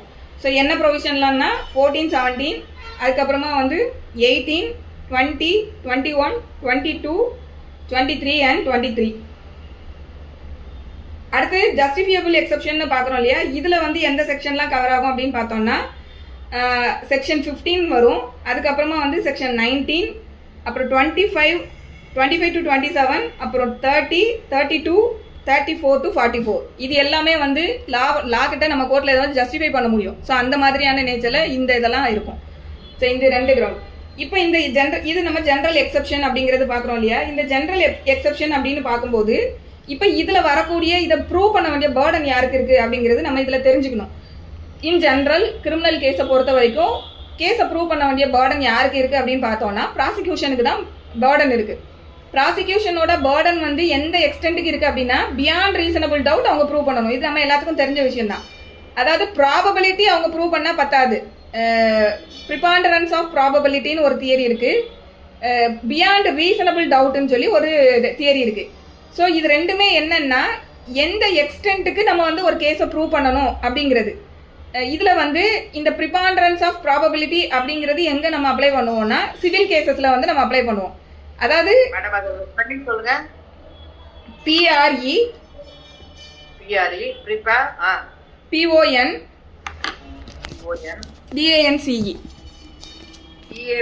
D ஒரே ஒரு நிமிஷம் பண்ண PRE PON RANCE ப்ரிபாண்டரன்ஸ். ஆமா DERANCE probability PRE PON DERANCE. So preponderance of probability அப்படிங்கிறது ஓரளவுக்கு நம்ம கேஸை 50% மேலே கேஸ் இவங்களுக்கு தான் சாதகமாக இருக்குது அப்படிங்கிற மாதிரி ஜட்ஜுக்கு வந்து புரிகிற அளவுக்கு கேஸ் இருந்தாலே சிவில் கேஸுக்கு வந்து அந்தளவுக்கு ப்ரூவிங் இருந்தால் போதும். கிரிமினல் கேஸ் பொறுத்த வரைக்கும் அப்படி கிடையாது. பியாண்ட் ரீசனபிள் டவுட்டு அப்படிங்கிற கான்செப்ட், அதாவது எந்த விதமான டவுட்டும் இல்லாமல் எல்லா சந்தேகங்களுக்கும் அப்பாற்பட்டு அவங்க கேஸை வந்து ப்ரூவ் பண்ணணும். ஸோ இது வந்து ஃபண்டமெண்டல் தியரி. இப்போ இந்த ஜென்ரல் எக்ஸப்ஷன்றது வந்து யார் எடுக்க போகிறாங்க? ப்ராசிக்யூஷன் என்ன பண்ண போகிறாங்க? ஒரு அஃபென்ஸ் வந்து கமிட் ஆகிருக்கு, அதை இவர் தான் பண்ணினாருன்னு ப்ரூவ் பண்ண போகிறாங்க. அதுதான் ப்ராசிக்யூஷன். டிஃபென்ஸ் தான் என்ன பண்ண போகிறாங்கன்னா இந்த ஜென்ரல் எக்ஸப்ஷனில் வரக்கூடியதெல்லாம் டிஃபென்ஸ் எடுப்பாங்க. நான் வந்து இந்த ஜென்ரல் எக்ஸப்ஷன்றதுக்கு கீழே வரேன், இந்த சாப்டருக்கு கீழே வரக்கூடிய ஒரு விஷயத்துக்கு கீழே தான் நான் அந்த அஃபென்ஸை கமிட் பண்ணியிருக்கேன், அதனால் இது வந்து அஃபென்ஸ் இல்லைன்றதை யார் எடுக்க போகிறாங்க? டிஃபென்ஸ் தான் எடுக்க போகிறாங்க. அப்போ கேஸை வந்து இவரு தான் அஃபென்ஸ் கமிட் பண்ணினாருன்றதை beyond reasonable doubt prosecution prove பண்ண போகிறாங்க. இந்த ஜென்ரல் எக்ஸப்ஷனில் இருக்கக்கூடிய டிஃபென்ஸை எடுக்கக்கூடிய இந்த அஃபெண்டரும் அதே எக்ஸ்டென்ட்டுக்கு பியாண்ட் ரீசனபிள் டவுட்டுன்ற அந்த எக்ஸ்ட்ரீம் லெவலுக்கு கேஸை ப்ரூவ் பண்ணணுமா? இவர் எடுக்கக்கூடிய டிஃபென்ஸை ப்ரூவ் பண்ணணுமான்னா கிடையாது. அப்போ இது கிரிமினல் கேஸாக இருந்தாலுமே இந்த ஜென்ரல் எக்ஸப்ஷன்ஸை பொறுத்த வரைக்கும் டிஃபென்ஸ் எந்த அளவுக்கு ப்ரூவ் பண்ணினா போதும் அப்படின்னா ப்ரிபாண்டரன்ஸ் ஆஃப் ப்ராபபிலிட்டிக்கு ப்ரூவ் பண்ண அந்த கான்செப்டுக்கு கீழே ப்ரூவ் பண்ணால் போதும். ஓகேவா? ஸோ இதை வந்து எங்கே சொல்லியிருப்பாங்க அப்படின்னு பார்த்தோம்னா செக்ஷன் 108 BSA, செக்ஷன் 108 BSAனா பாரதிய சாட்சிய அதிநயம். முன்னாடி வந்து எவிடன்ஸ் ஆக்டில் இருந்தது. எவிடன்ஸ் ஆக்டில் முன்னாடி 105 இருந்தது. இப்போ அது வந்து 108 BSAல இருக்குது. ஸோ இது வந்து இந்த விச் மீன்ஸ் என்னன்னா ஜட்ஜுக்கு வந்து ஒரு டவுட்டை கிரியேட் பண்ணாலே போதுங்க. பாருங்க, ஜென்ரல் எக்ஸப்ஷனில் வரக்கூடிய ஒரு விஷயத்துக்குள்ளே நான் இதை கமிட் பண்ணியிருக்கேன் அப்படின்னு ஜட்ஜுக்கு வந்து டவுட் ஒரு அளவுக்கு அந்த ஒரு ப்ராபபிலிட்டி அளவுக்கு அவங்க வந்து அந்த கேஸை வந்து ஒரு ப்ரூவ் பண்ணியிருந்தாலே போதும். திருப்பி வந்து அதுக்கு மேலே ஒரு ப்ரூவ் பண்ணுன்றது அவசியம் இல்லை. சரி, இப்போ இந்த பேர்டன் வந்து இப்படி இருக்கு. இப்போ இந்த பேர்டனை வந்து ப்ரூவ் பண்ணணுங்கிறதையும் நம்ம பார்த்துருக்கோம். இப்போ இந்த சாப்டர் பொறுத்த வரைக்கும் பேர்டன் வந்து யார் மேலே இருக்கு அப்படின்னு பார்த்தோம்னா அக்யூஸ்டுக்கு தான் இருக்கு. அவரு தான் இந்த டிஃபென்ஸ் எடுக்க போறாரு, அவரு தான் இதை ப்ரூவ் பண்ணணும். ப்ராசிக்யூஷனுக்கு இதில் வேலை இல்லை. சரி, இப்போ இதை ப்ரூவ் பண்ணணும் அப்படின்னு சொல்லும்போது அக்யூஸ்ட் வந்து அவரோட தனி ஓன் ஸ்டாண்டில் சில ஃபேக்ட்ஸை எஸ்டாப்ளிஷ் பண்ணி அவர் ப்ரூவ் பண்ணணுமா, இல்லை ப்ராசிக்யூஷன் ஏற்கனவே கொடுத்துருக்க மெட்டீரியலில் இருந்து கூட இவர் இந்த ப்ரிபாண்டரன்ஸ் ஆஃப் ப்ராபபிலிட்டின்றதுக்கு கீழே அந்த ப்ராபபிலிட்டி லெவலில் ஒரு அந்த டிஃபென்ஸை வந்து ரேஸ் பண்ணினா போதுமா அப்படின்னு பார்த்தோம்னா இவர் தனியாக அவரோட ஓன் ஸ்டாண்டில் இதை ப்ரூவ் பண்ணணும்னு கூட அவசியம் கிடையாது. ப்ராசிக்யூஷன் கேஸில் இருக்கக்கூடிய விஷயங்களை வச்சு கூட இவர் வந்து நான் இந்த எக்ஸப்ஷனுக்கு கீழே வர முடியுங்கிறத அவர் ப்ரூவ் பண்ண முடியும். ஸோ எய்தர் அவரோட ஓன் ஃபுட்டில் நின்னும் அவர் சில ஃபேக்ட்ஸை வந்து கோர்ட்டுக்கு எஸ்டாப்ளிஷ் பண்ணி அசெப்ட் பண்ணுறதன் மூலமாகவும் கேஸை ப்ரூவ் பண்ணலாம். இல்லை ப்ராசிக்யூஷன் சைடு இருக்கக்கூடிய விஷயங்களை எடுத்து இதை பார்க்கும்போதே என்னோட கேஸ் வந்து இதுக்குள்ளே வருதுங்கிறது தெரிஞ்சுன்னு அப்படியும் அவர் வந்து ப்ரூவ் பண்ணலாம்.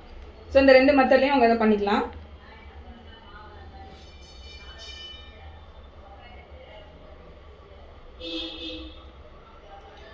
ஸோ இதுக்கு பின்னாடி ஒரு லாட்டின் மேக்ஸிம் இருக்கு. இந்த லாட்டின் மேக்ஸிம் என்னன்னா எழுதிக்கோங்க. EQ affirmate. EQ அப்படின்னா EIங்கிறது தனி வேர்டு. EI அதுக்கப்புறம் QUI QUI EQ affirmate affirmateன்றது AFFIRMAT AFFIRMAT affirmate non non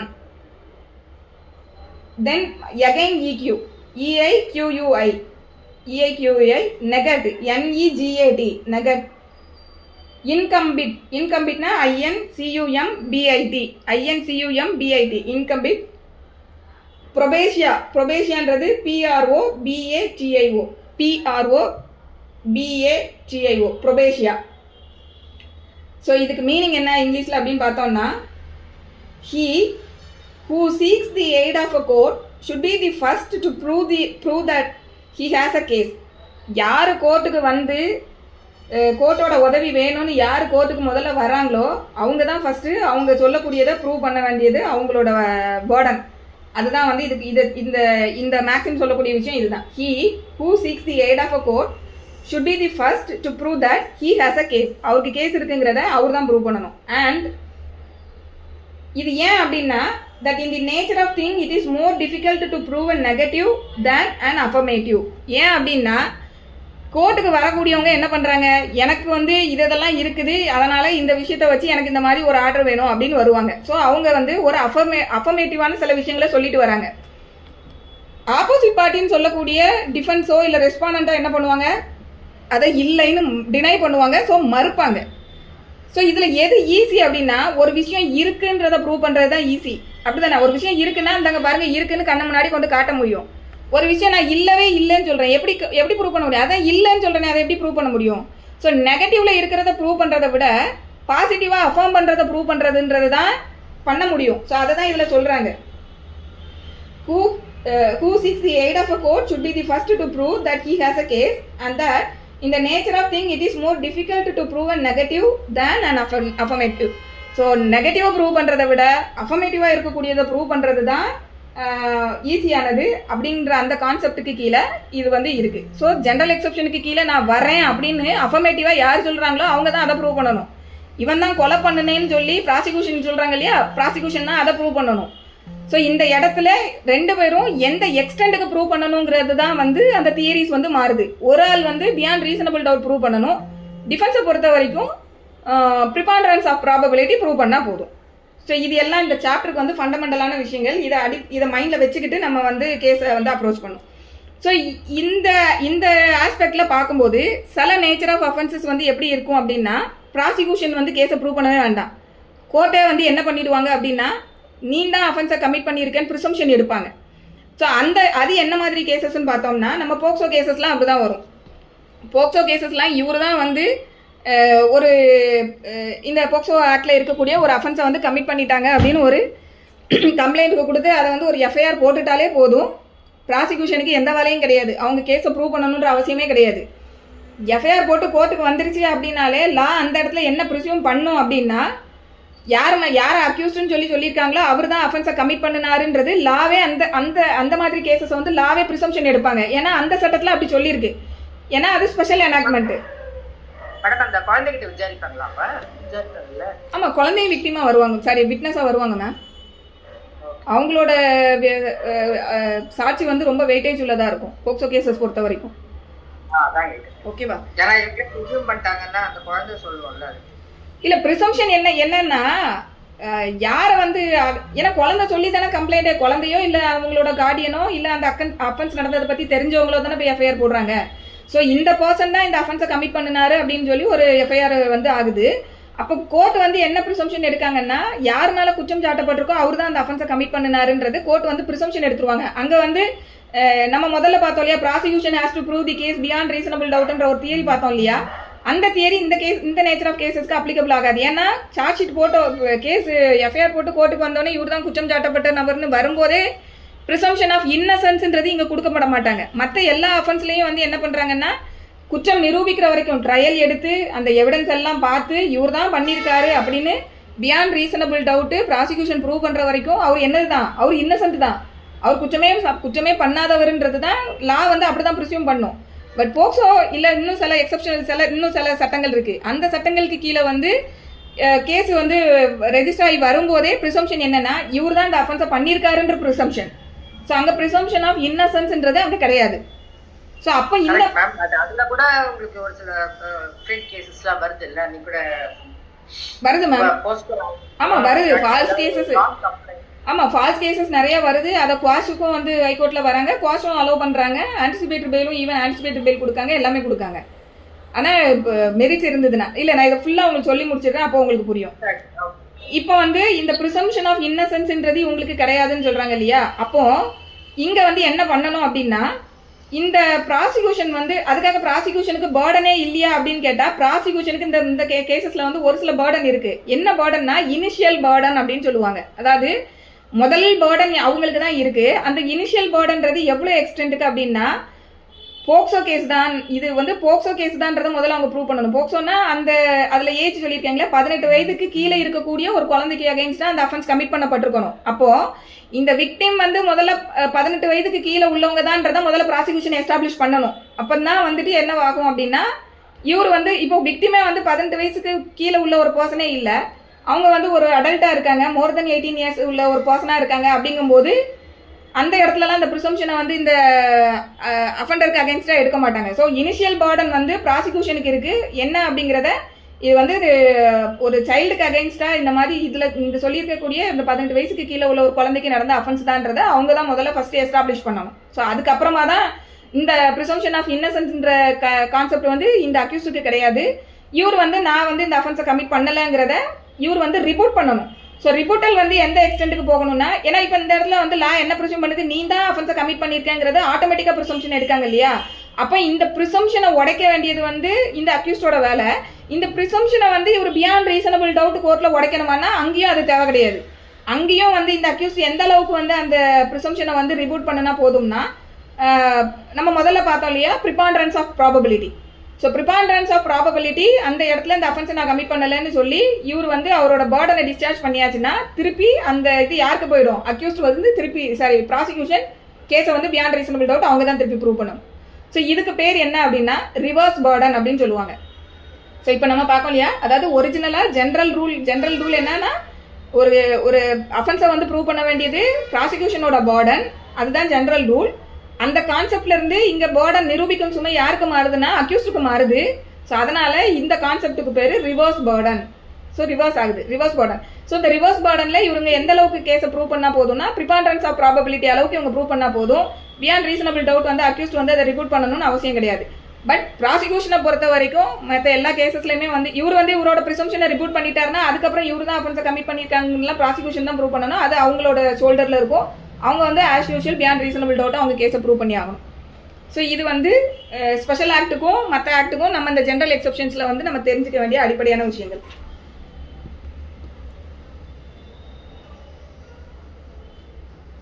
so முதல்ல பார்த்த மாதிரி இந்த ப்ரிசம்ஷனை வந்து இவங்க இந்த அக்யூஸ்டை பொறுத்த வரைக்கும் இந்த ஜென்ரல் எக்ஸப்ஷன் இதெல்லாம் வந்து அவங்க ப்ரூவ் பண்ணுறதுக்கு எப்படின்னா, ப்ராசிக்யூஷனோட எவிடன்ஸை ரிலை பண்ணியும் அதன் மூலமாகவும் அவங்க கேஸை ப்ரூவ் பண்ணலாம்.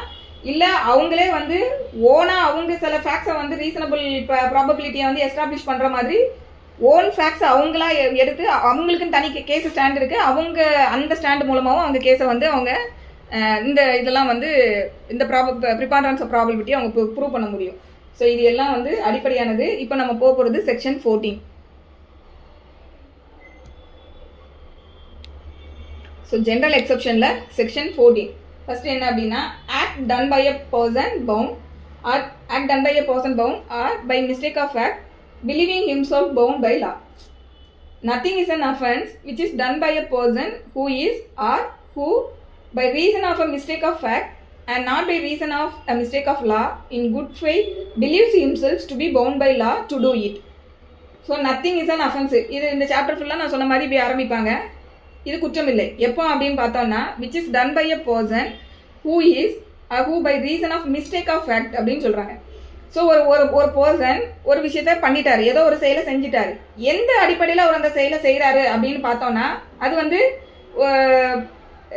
மிஸ்டேக் ஆஃப் ஃபேக்டில் தான் அவர் அந்த விஷயத்த செய்கிறாரு. மிஸ்டேக் ஆஃப் லாவில் வந்து செய்யலை. Mistake of fact mistake of law அப்படிங்கிறது ரெண்டு விஷயம் இருக்குது. இந்த ரெண்டையும் நம்ம முதல்ல புரிஞ்சுக்கணும். ஸோ இந்த ப்ரொவிஷனில் ஒரு பர்சன் ஒரு செயலை மிஸ்டேக் ஆஃப் ஃபேக்ட்ன்றதுக்கு கீழே ஒரு விஷயத்த அவர் கமிட் பண்ணிட்டாரு. ஆனால் அதை கமிட் பண்ணும்போது கூட ஒரு குட் ஃபெய்த்தில் அந்த செயலை செஞ்சுருக்கணும். இன்னொன்று என்னன்னா, சட்டத்தின்படி எனக்கு இதை செய்யறதுக்கு நான் பவுண்ட் ஆயிருக்கேன் அப்படிங்கிற குட் ஃபெய்த்தில் அவர் ஒரு செயலை செய்கிறாரு. அப்படிங்கும்போது அவர் செஞ்ச எந்த விஷயமுமே வந்து என்ன கிடையாது, குற்றம் இல்லை அப்படின்னு சொல்லக்கூடியது தான் இந்த செக்ஷன் 14. ஸோ இங்கே வந்து என்ன அப்படின்னா, இப்போ இதில் 2 இல்லஸ்ட்ரேஷன் கொடுத்துருக்காங்க. A soldier fires on a mob by the order of his superior officer in conformity with the commands of the law. A has committed no offense. So இப்போ இங்கே A என்ன பண்ணுறாரு, வந்து ஃபயர் பண்ணுறாரு. அவராக பண்ணலை, எதனால் பண்ணுறாரு, அவரோட சுப்பீரியர் ஆஃபீஸரோட டைரக்ஷனுக்கு கீழே அந்த ஆர்டரை ஒபே பண்ணி ஒரு கூட்டத்தை பார்த்து அவர் ஃபயர் பண்ணுறாரு. ஸோ இப்போ இந்த இடத்துல ஏதாவது அஃபென்ஸ் கமிட் பண்ணியிருக்காரானா கமிட் பண்ணலை. இது ஃபஸ்ட்டு சொல்கிறாங்க. அடுத்து A, an officer of a court of justice being ordered by that court to arrest Y, and after due inquiry believing Z to be Y, arrest Z. A has committed no offense. So first இல்லஸ்ட்ரேஷனில் அவர் bound by law, ஏன்னா superior officer சொல்லக்கூடியதை bound பண்ண வேண்டியது இருக்குது, அதுக்கு கீழே அவர் பண்ணுறாரு, that is not offence. Second என்ன சொல்கிறாங்க அப்படின்னா, ஏன்னு சொல்லக்கூடியவர் வந்து ஒரு ஆஃபீஸர் ஆஃப் தி கோர்ட்டு. இவர் என்ன பண்ணுறாரு, கோர்ட் வந்து என்ன ஆர்டர் பண்ணியிருக்காங்கன்னா, ஒய்யை அரெஸ்ட் பண்ணிட்டு வாங்க அப்படின்னு சொல்லி கோர்ட் ஆர்டர் பண்ணியிருக்கு. ஸோ இப்போ இவர் ஒய்யை அரெஸ்ட் பண்ண போகும்போது எடுத்த உடனே யாரையோ போயிட்டு ஒய்ன்னு நினச்சலாம் அரெஸ்ட் பண்ணலை. ஆஃப்டர் டியூ என்கொயரி இசட்டு தான் ஒய்ன்னு நினச்சி இசட்டை அரெஸ்ட் பண்ணிடுறாரு. ஒய்யை அரெஸ்ட் பண்ணுறது போல் இசட்டை அரெஸ்ட் பண்ணுறாரு. ஆனால் அந்த இசட்டை அரெஸ்ட் பண்ணும்போது தவறுதெல்லாம் பண்ணும்போது கூட டியூ என்கொயரி தான் அவர் பண்ணியிருக்காரு. இவர் தான் இசட்டு தானான்னு விசாரித்து ஆனால் ஒய்க்கு பதிலாக இசட்டை அரெஸ்ட் பண்ணிட்டாரு. அப்போ இந்த இடத்துல ஏதாவது அஃபென்ஸ் கமிட் பண்ணியிருக்காரா அப்படின்னு பார்த்தா கமிட் பண்ணலை. ஸோ இந்த விஷயத்தை தான் வந்து இந்த செக்ஷன் 14 சொல்லுது. ஸோ அப்போ இங்கே என்னென்னா, இவர் வந்து இசட்டு தான் ஒய்ன்னு நினைக்கிறாரு இல்லையா, இது வந்து மிஸ்டேக் ஆஃப் ஃபேக்ட். கரெக்டாக? ஃபேக்ட்னா என்ன அப்படின்னா, ஃபேக்ட்னா என்ன அப்படிங்கிறது நமக்கு எவிடன்ஸ் ஆக்டில் வந்து பிஎஸ்ஐயில் சொல்லியிருப்பாங்க. Anything, state of thing, relation of thing, being capable of being perceived by senses அப்படிங்கிறது சொல்லியிருப்பாங்க. அதுக்கப்புறம் any mental condition which is being perceived by சென்சஸ்ன்னு சொல்லி 2 விஷயம் வந்து சொல்லியிருப்பாங்க. எங்கன்னா எவிடன்ஸ் ஆக்டில். அதாவது ஃபிசிக்கல் ஃபேக்ட்டு, மென்டல் ஃபேக்ட்டுன்னு சொல்லி 2ஆக பிரிச்சிருப்பாங்க. நம்ம வந்து எதெல்லாம் வந்து தொட்டு உணர முடியுது, நம்ம கண்ணால் பார்க்க முடியுது, ஃபிசிக்கலாக நம்மளால் எதெல்லாம் உணர முடியுமோ அதெல்லாம் வந்து ஃபிசிக்கல் ஃபேக்ட்டு. மென்டலாக நம்மளால் எதெல்லாம் உணர முடியுமோ அதெல்லாம் சைக்காலஜிக்கல் ஃபேக்ட்டு. இப்போது ஃபிசிக்கலாக உள்ளது நமக்கே தெரியும், பார்க்குறது, கேட்குறது, தொடுறது எல்லாமே. மென்டலாக அப்படின்னு சொல்லும்போது நம்ம மைண்டில் வந்து நமக்கு இன்டென்ஷன் வருது இல்லையா, குரோதம், ஃப்ராடுலண்ட்டு, அதுக்கப்புறம் டிஸானஸ்ட் இன்டென்ஷன், ஃப்ராடுலண்ட் இன்டென்ஷன், இதெல்லாம் வருது இல்லையா, ரெக்லெஸ்ஸாக செயல்படுறது, நெக்லிஜென்ட்டாக செயல்படுறது. ஸோ இது எல்லாமே எதை மீன் பண்ணுதுன்னா நம்மளோட மென்டல் கண்டிஷன், அந்த இதுக்கு மீன் பண்ணுது. ஸோ அப்போ இது வந்து மென்டல் ஃபேக்ட். ஸோ இதை தான் வந்து ஃபேக்ட்னு சொல்லி 2ஆக பிரிக்காங்க. ஒன்று ஃபிசிக்கல் ஃபேக்ட், இன்னொன்று மென்டல் ஃபேக்ட். ஸோ இப்படி 2ஆக அங்கே நமக்கு பிஎஸ்ஐயில் இருந்து இதை சொல்லியிருப்பாங்க. ஸோ இங்கே வந்து மிஸ்டேக் ஆஃப் ஃபேக்டை பற்றி சொல்கிறாங்க. அப்போது இங்கே என்ன மிஸ்டேக், எந்த ஃபேக்டில் மிஸ்டேக் பண்ணியிருக்காரு இந்த செகண்ட் இல்லஸ்ட்ரேஷன் எடுத்துக்கிட்டோம்னா, கோர்ட் வந்து ஒய்யை அரெஸ்ட் பண்ண சொல்லியிருக்காங்க, பட் இவர் வந்து தெரியாமல் இசட்டை அரெஸ்ட் பண்ணிட்டாரு. டியூ என்கொயரிக்கு அப்புறம் தான் அரெஸ்ட் பண்ணுறாரு. ஸோ இந்த இடத்துல இவர் தவறுதலாக அந்த ஒய் தான் இசட்டுன்னு தவறுதலாக நினச்சிக்கிட்டு கமிட் பண்ணினது மிஸ்டேக் ஆஃப் ஃபேக்ட். ஸோ அப்போ இது வந்து இந்த ப்ரொவிஷனுக்கு கீழே அவர் வந்து பண்ணினது அஃபென்ஸ் கிடையாது அப்படிங்கிறது இதில் சொல்கிறாங்க. இப்போ mistake of law and mistake of ஃபேக்ட்னு சொல்லி 2 விஷயம் வருது இல்லையா, இதுக்கு வந்து ஒரு லாட்டின் மேக்ஸிம் இருக்குது. என்ன மேக்ஸிம் அப்படின்னா, இக்னோரன்ஷியா ஃபேசிட் டோத் எக்ஸ்கியூசட், இக்னோரன்ஷியா ஜூரிஸ் நான் எக்ஸ்கியூசட். இதுக்கு மீனிங் என்னன்னா, ignorance of fact excuses, ignorance of law does not excuse அப்படின்றது இதுக்கு அர்த்தம். ஸோ அதாவது ஒரு பொருண்மை, ஃபேக்ட்னா பொருண்மைன்னு தமிழில் சொல்லுவாங்க. ஸோ ஒரு பொருண்மை சார்ந்த விஷயத்தில் நான் தவறுதலாக ஒரு பொருண்மையை புரிஞ்சுக்கிட்டேன்னு சொல்லி ஒரு தவறுதலாக ஒரு விஷயத்த பண்ணினாங்கன்னா சட்டம் அதை மன்னிக்கும். ஆனால் இக்னோரன்ஸ் ஆஃப் லா அப்படிங்கிறத சட்டம் என்றைக்குமே மன்னிக்காது. விச் மீன்ஸ் எனக்கு இந்த நாட்டு சட்டம் தெரியாதுன்னு யாருமே சொல்ல முடியாது. ஒரு ஃபாரினர் நம்ம முதல்ல பார்த்தோம், நம்ம இந்த சட்டம் யாருக்கெல்லாம் அப்ளிகபிள் ஆகும்னு சொல்லி செக்ஷன் 1ல் பார்த்துருப்போம். ஈவன் ஒரு ஃபாரின் நேஷனல் வந்து இந்தியாவில் ஒரு அஃபென்ஸ் கமிட் பண்ணினாலும் அவர் இந்த சட்டத்துக்கு கீழே லைபிள் அப்படிங்கிறது நம்ம பார்த்தோம். ஸோ அப்போ ஒரு ஃபாரினர் இங்கே வந்து அஃபென்ஸ் கமிட் பண்ணவர் எனக்கு இந்திய சட்டம் தெரியாதுன்னு சொல்ல முடியுமானா சொல்ல முடியாது. இக்னோரன்ஸ் ஆஃப் லாவை வந்து லா பர்மிட் பண்ணலை. நம்ம நாட்டில் என்னென்ன சட்டம் இருக்கோ அந்த சட்டங்கள் எல்லாமே எல்லாத்துக்கும் தெரியும் அப்படின்னு லாவே ப்ரிசியூம் பண்ணிக்குது. ஸோ யாருமே கோர்ட்டில் போயிட்டு எனக்கு இப்படி ஒரு சட்டம் இருக்குதுன்றது தெரியாதுன்னு ஒரு டிஃபென்ஸ் எடுக்க முடியுமானா எடுக்க முடியாது. ஏன்னா இக்னோரன்ஸ் ஆஃப் லா அப்படிங்கிறத சட்டமே மன்னிக்காது. ஸோ அதுதான் இந்த லாட்டின் மேக்ஸிமோட மீனிங். ஸோ இக்னோரன்சியா ஃபேசிட் டோத் எக்ஸ்கியூசர், இக்னோரன்சியா ஜூரிஸ் நான் எக்ஸ்கியூசர். So ignorance of fact excuses, ignorance of law does not excuse அப்படிங்கிறது இதோட மீனிங். ஸோ இப்போ இக்னோரன்ஸ் ஆஃப் ஃபேக்ட் அப்படின்னு சொல்லும்போது இந்த செக்ஷன் 14 பொறுத்த வரைக்கும் மியர் இக்னோரன்ஸ் ஆஃப் ஃபேக்ட் இருந்தால் மிஸ்டேக் ஆஃப் ஃபேக்ட் இருந்ததுன்னா போதுமா அப்படின்னா, மிஸ்டேக் ஆஃப் ஃபேக்ட் கூட போனஃபைடு மிஸ்டேக்காக இருக்கணும். அதை தான் இங்கே கீழே லாஸ்ட்டில் சொல்லிடுறாங்க. குட் ஃபெய்த்தில் வந்து அவர் பிலீவ் பண்ணி அந்த விஷயத்த பண்ணியிருக்கணும் அப்படிங்கிறதுலாம் வருது இல்லையா. ஸோ வந்து நான் வந்து ஜஸ்ட் லைக் தட் மிஸ்டேக்காக நினச்சிக்கிட்டேன்றதெல்லாம் வந்து எக்ஸ்கியூஸ் ஆகாது. அவர் வந்து குட் ஃபெய்த்தில் செயல்பட்டுருக்காராங்கிறது ஒரு மெட்டீரியலான பாயிண்ட் இந்த செக்ஷன் 14 பொறுத்த வரைக்கும். ஸோ இந்த செகண்ட் இல்லஸ்ட்ரேஷனில் நமக்கு பார்த்தா தெரியும், அவர் டியூ என்கொயரிக்கு அப்புறமா அரெஸ்ட் பண்ணுறாருன்றது அது என்ன ரிவீல் பண்ணுதுன்னா அவர் குட் ஃபெய்த்தில் செயல்பட்டுருக்காரு அப்படிங்கிறது நமக்கு அது வந்து அதில் தெரியும். ஏன் இந்த மிஸ்டேக் ஆஃப் லாவை வந்து லா பெர்மிட் பண்ண மாட்டேங்குது அப்படின்னா, ஏன்னா அதை மட்டும் லா பெர்மிட் பண்ணிருச்சுன்னா அத்தனை பேரும் அந்த ஸ்டாண்டை தான் எடுப்பாங்க. எனக்கு இப்படி ஒரு சட்டம் இருக்குதே தெரியாதும்பாங்க. ஸோ அதை வந்து நம்ம பார்த்தாலே வந்து அதை அப்படி ஒரு விஷயத்தை நம்ம எடுத்துக்கவே முடியாது. சரி, இப்போ இந்த மிஸ்டேக் ஆஃப் ஃபேக்ட்டுக்கு வந்து இன்னொரு ஒரு இல்லஸ்ட்ரேஷன் சொல்கிறேன். இப்போ வந்து ஒரு வீட்டுக்குள்ளே வந்து ஒரு திருடன் புகுந்துட்டான். இப்போ அந்த வீட்டில் இருக்கிறவங்க வந்து என்ன நினைப்பாங்க, திருடன் வந்துட்டாங்கிறது தெரியுது. ஸோ திருடன் எங்கேயோ ஒளிஞ்சிருக்காங்கிறது தெரியுது. ஸோ இந்த மாதிரி ஒரு சூழ்நிலையில் ஒரு ஸ்க்ரீனுக்கு பின்னாடி யாரோ நிற்கிற மாதிரி தெரியுது. அப்போ இந்த வீட்டில் உள்ள ஒரு ஆள் எடுத்து ஏதோ ஒரு டேஞ்சரஸ் வெப்பன் எடுத்து அவங்கள அட்டாக் பண்ணி அவங்க இறந்து போகிறாங்கன்னு வச்சுக்கிடுவோம். இந்த இடத்துல இது மிஸ்டேக் ஆஃப் ஃபேக்ட். ஏன்னா அவங்களுக்கு தெரியும், ஏன்னா அந்த சூழ்நிலையை பார்க்குறாங்க, அது வந்து ஒரு திருடன் உள்ள வந்திருக்கான். அந்த மாதிரி ஒரு சூழ்நிலையில் அவங்க வந்து இந்த திருடன் நம்பி அவங்க அந்த விஷயத்த பண்ணுறாங்க. ஸோ அப்போ அதில் அந்த வீட்டில் உள்ளவங்களே யாரோ ஒருத்தங்க நின்று இறந்து போயிருந்தாங்கன்னா கூட அவங்க இந்த டிஃபென்ஸை வந்து எடுக்க முடியும். மிஸ்டேக் ஆஃப் ஃபேக்ட் அப்படின்ற விஷயத்த வந்து அவங்க கோர்ட்டில் ஒரு டிஃபென்ஸாக அவங்களால எடுக்க முடியும்.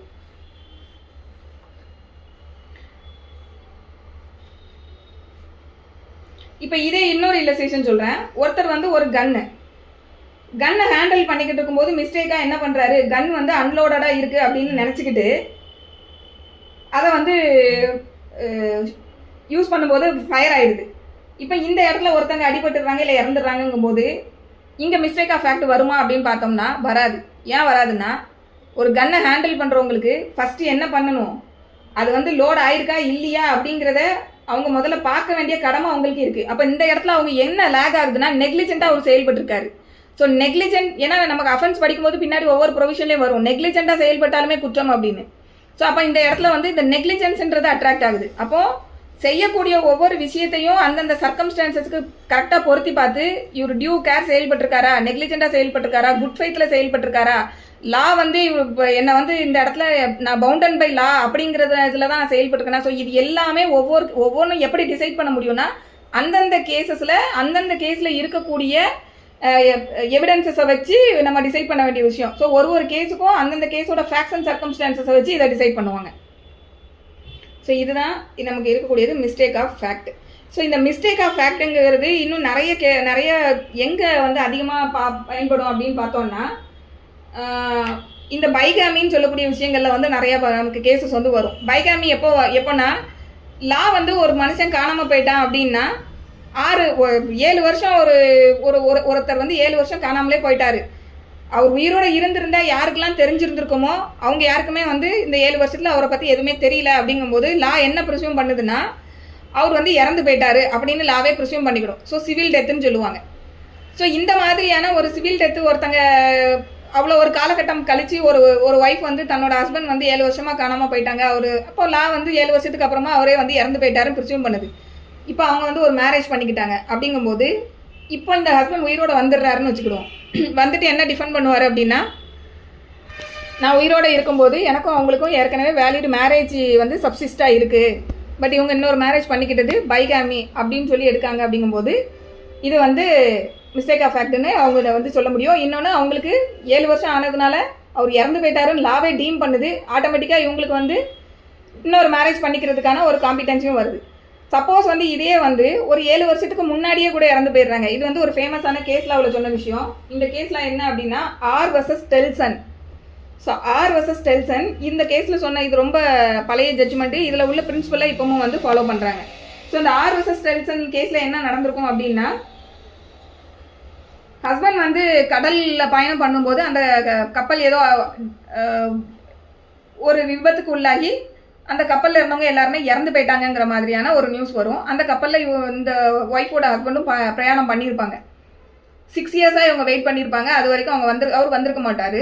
ஸோ 6 இயர்ஸ் கழித்து இன்னொரு ரீமேரேஜ் பண்ணிவிடுவாங்க.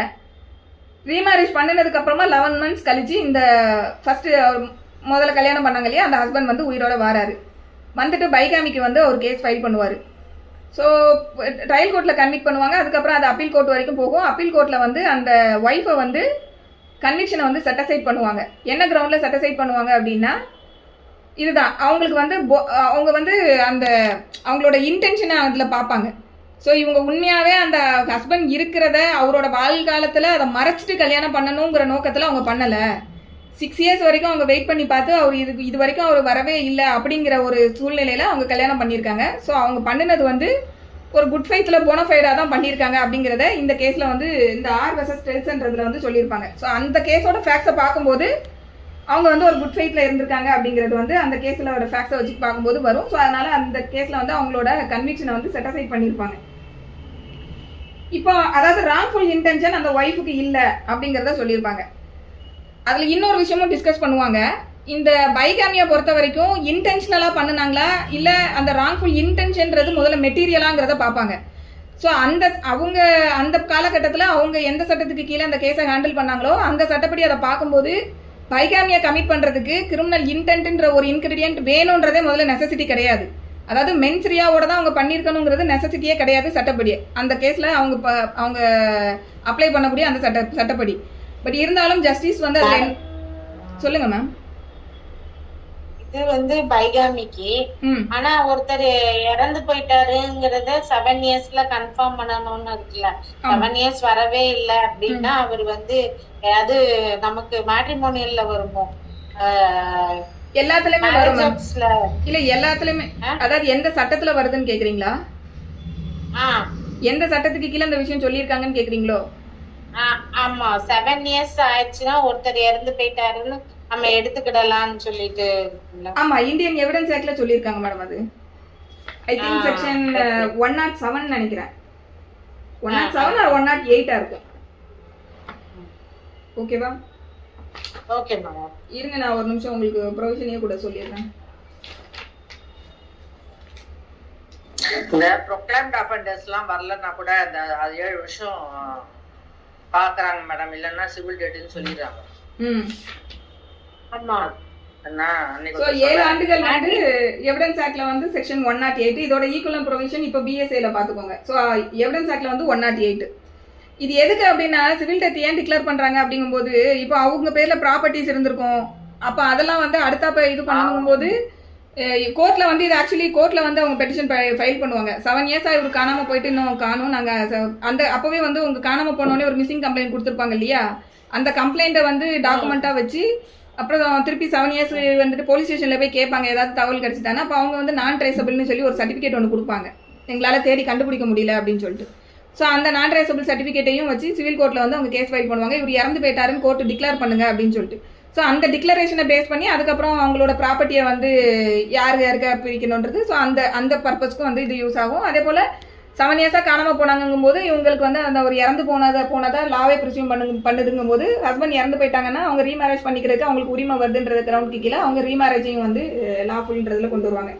பட் இந்த ஆர் வர்சஸ் டெல்சனை பொறுத்த வரைக்கும் ஈவன் 7 இயர்ஸ்க்கு முன்னாடியே அவங்க கல்யாணம் பண்ணியிருந்தா கூட அந்த சர்க்கம்ஸ்டான்ஸ்லாம் வச்சு பார்க்கும்போது அந்த ஒய்ஃப்க்கு வந்து ராங்ஃபுல் இன்டென்ஷன் இல்லை அப்படிங்கிறத பேஸ் பண்ணி அந்த அவங்களோட கன்விக்ஷனை வந்து செட்டிசைட் பண்ணியிருப்பாங்க. பட் இதே வந்து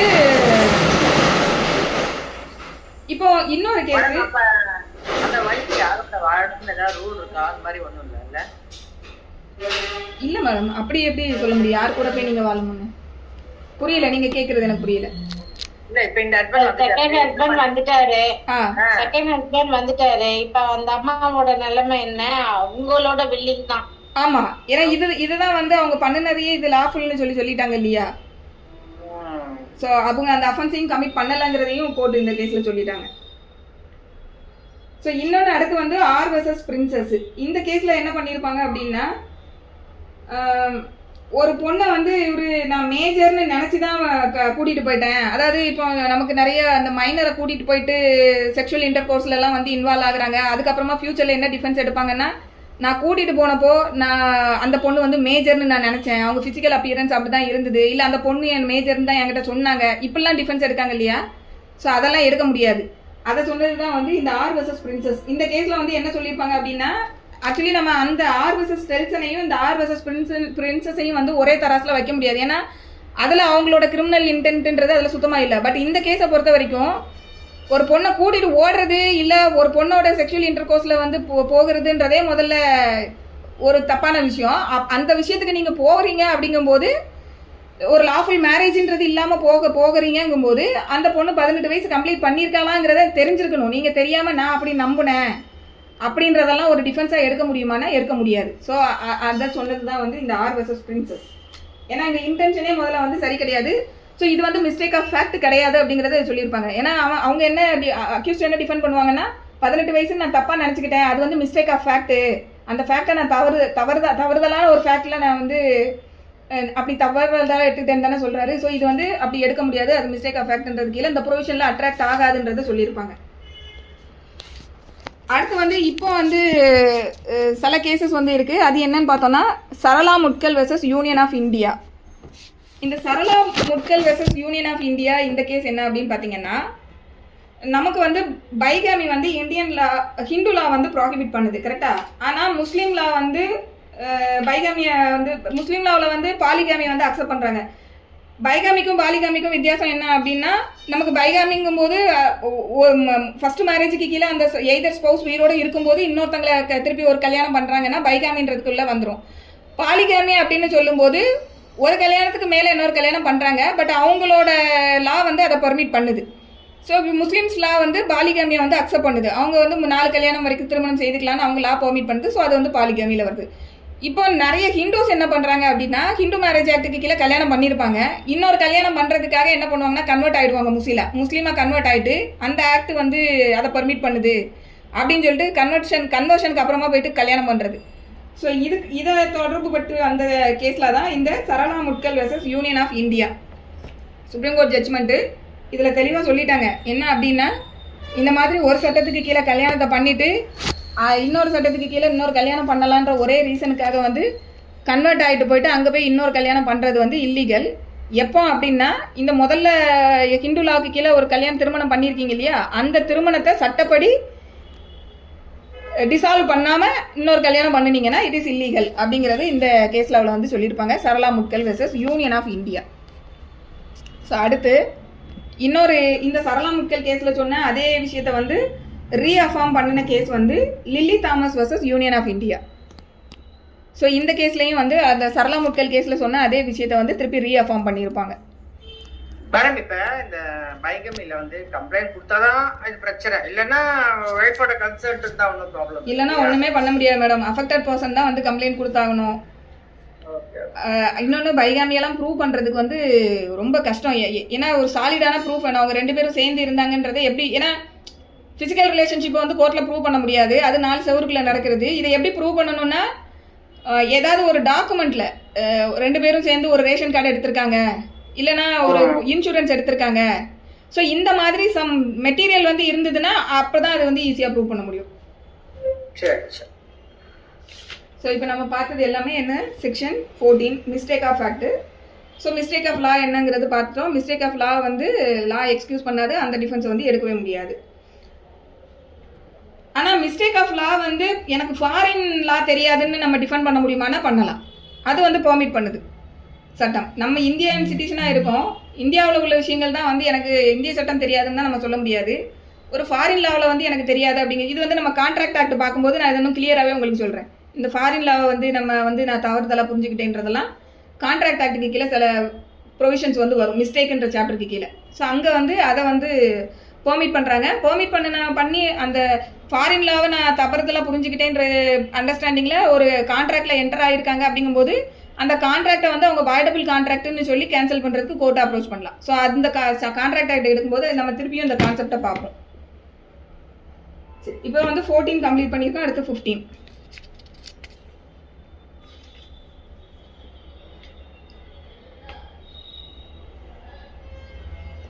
இதில் மிஸ்டேக் ஆஃப் லான்னு சொல்கிறோம் இல்லையா, இதில் வந்து சட்டத்தை மட்டும்தான் பார்லிமெண்ட்டில் எனாக்ட் பண்ணுன்னா அந்த சட்டம் மட்டும்தான் எனக்கு தெரியாதுன்னு ஸ்டாண்ட் எடுக்க முடியாதானா? அப்படி கிடையாது. நமக்கு கீழே வந்து சில இப்போ ரிசர்வ் பேங்க் ஆஃப் இந்தியா இருக்காங்க, அவங்க வந்து சில ரெகுலேஷன்ஸ் அப்பப்போ போட்டுக்கிட்டே இருப்பாங்க. அதே போல் இப்போ நம்ம கன்சூமர் ஃபாரம் இருக்காங்கன்னா நமக்கு அந்த காம்பிடென்ட் சிசிபிஐயா அவங்க ரெகுலேஷன்ஸ் கொடுக்காங்க. இந்த மாதிரி எந்த அத்தாரிட்டியாக இருந்தாலும் அவங்க போடக்கூடிய அந்த ரெகுலேஷன்ஸுக்கு வந்து லான்ற கெப்பாசிட்டி வருது அப்படிங்கிற பட்சத்தில் அது எல்லாமே இதுக்கு கீழே கவர் ஆகும். அதுவுமே எனக்கு தெரியாதுன்னு யாரும் ஸ்டாண்ட் எடுக்க முடியாது. ஸோ இதை வந்து இப்போ இந்த இது சொன்னேன் இல்லையா, ஆர்பிஐ சொன்ன ஒரு சர்க்குலர். ஸோ இதை சொன்ன கேஸ் வந்து State of Maharashtra versus Mayer. State of Maharashtra versus Mayer. இதில் வந்து ஆர்பிஐ என்ன சொல்லியிருப்பாங்க அப்படின்னா, ஒரு பர்டிகுலர் குவான்டிட்டிக்கு அதிகமாக வந்து கோல்டை வந்து எடுத்துகிட்டு வரக்கூடாதுன்றத சொல்லியிருப்பாங்க. பட் அங்கேருந்து அந்த மாதிரி எடுத்துகிட்டு வந்தால் வந்து எனக்கு ஆர்பிஐ இது மாதிரியான ஒரு ரெகுலேஷன் கொடுத்துருக்கிறது எனக்கு தெரியாது அப்படின்றத டிஃபெண்ட் பண்ணும்போது இல்லை அதெல்லாம் நாட் பெர்மிசிபிள் அண்டர் லா அப்படிங்கிறது இந்த ஜட்ஜ்மெண்ட்டில் சொல்லியிருப்பாங்க. சரி, இப்போ இன்னும் ஒரே ஒரு டிஸ்டிங்ஷன் வந்து இந்த மிஸ்டேக் ஆஃப் ஃபேக்ட்டுக்கும் மிஸ்டேக் ஆஃப் லாவுக்கும் தெளிவாக புரிகிற மாதிரி இன்னொரு இல்லஸ்ட்ரேஷன் சொல்கிறேன். இப்போ ஏன்னு ஒரு போலீஸ் ஆஃபீஸர் இருக்கார். அவர் என்ன பண்ணுறாரு அப்படின்னா, ஒரு பர்சன் ஒரு காக்னிசபிள் அஃபென்ஸ் கமிட் பண்ணிட்டாரு அப்படின்னு சொல்லிட்டு பிஏ வந்து அரெஸ்ட் பண்ணுறாரு. ஸோ எதுக்கு அரெஸ்ட் பண்ணுறாரு? பி வந்து ஒரு காக்னிசபிள் அஃபென்ஸ் வந்து கமிட் பண்ணிட்டாருன்னு சொல்லி அரெஸ்ட் பண்ணுறாரு. ஆனால் இந்த பி வந்து என்ன பண்ணியிருக்காரு அப்படின்னு பார்த்தோம்னா, செல்ஃப் டிஃபென்ஸுன்ற தன்னை செல்ஃப் டிஃபெண்ட் பண்ணிக்கிறதுக்காக ஒரு டெக்காய்ட்டியை தான் அவர் கொலை பண்ணியிருக்காரு.